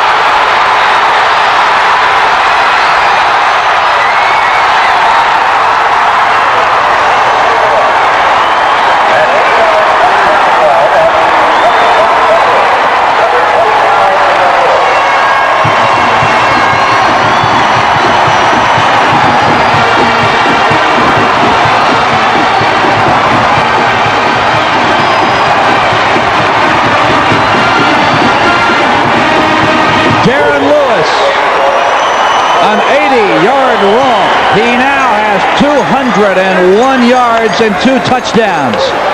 And I think A&M is going to call timeout to try and go for 2 points. That would be the smart thing to do. Right now the score is 29-24. If they score that 2 points, it's 31-24. Then you force the other team to go for 2 points. In order to win. In order to win, that's right. And you know what happened at Notre Dame Penn State today. They went for 2 and they didn't make it. Heads-up coaching by Jackie Sherrill. That's a smart play. Not to get in that situation where you just run out real quick, try to beat the clock, kick the extra point, and make a mistake. I told you he had complete control of the game. He doesn't panic. He has a great faith in his players. You can see how upset Jim Wacker is. You know, he had just spurred his players on. Get out there and hold them. No mistakes, and they made a critical mistake. You're looking at a man as an individual and as a ball club. They thrive on emotion here at TCU. Across the field, Jackie Sherrill, perhaps a bit more methodical. Two different concepts to coaching, both devoted to winning. And here comes Craig Stump. They're going to go for two. Now, you know, today's ball game will not determine who will represent the Southwest Conference in the Cotton Bowl, but you'd never guess that from the way Jackie Sherrill's approaching this ball game. Absolutely. You couldn't prove it by this game. Stump coming right. He throws. It is caught. Gary Oliver.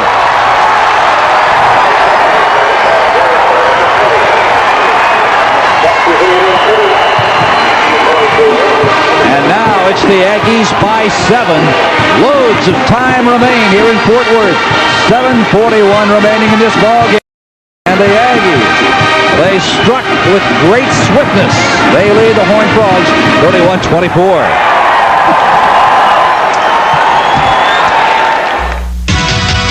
It's the right beer at the right time. It's the silver bullet that has tasted the finest. A new way to go to town. The silver bullet won't slow you down. So come on, the Coors Light is the right beer now. To the good life, yeah. Good life, yeah. So come on, the Coors Light is the right beer now. Okay, now the first thing you do when cleaning fuel injectors is to make sure you have plenty of Conoco unleaded gasoline. Yeah. Conoco's unleaded gasolines with Power Scrub clean your engine's fuel system. Right, then you spray the left. So your car runs smoother. And then you scrub to the right. With more power. And then you fire! Any questions? Get Power Scrubbed with Conoco unleaded gasolines. Phil, I want you to watch what it's like to get the bounce of the ball. Now watch this play. Lewis is 25. He bounces the ball. It takes a perfect bounce right back up, picks up his blockers. Newton misses them, and he is down the sideline. That's the difference sometimes between winning and losing. The way that ball bounced right back up into his hand, unbelievable play, and you can see the results. There they are. Now then they went for a two-point conversion. It's a rollout, pass, run option. He finds his wide receiver out there, wide open, drills the ball right in there, and now we have a 7-point differential in the game. Lane Talbot, there's the squib kick. Still rolling free. Still rolling free. Who's got the football?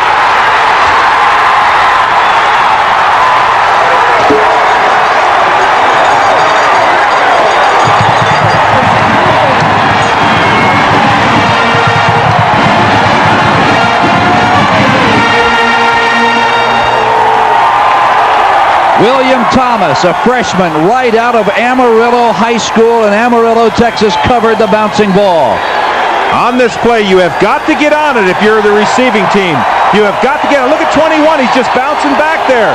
He's got to get that ball. Fall down on it. What a heads-up play by the A&M Aggies. To come on down there and recover that football, that changes the entire complexion of the football game. I just watched Jim set, put it down. All the emotion is drained out of him right now.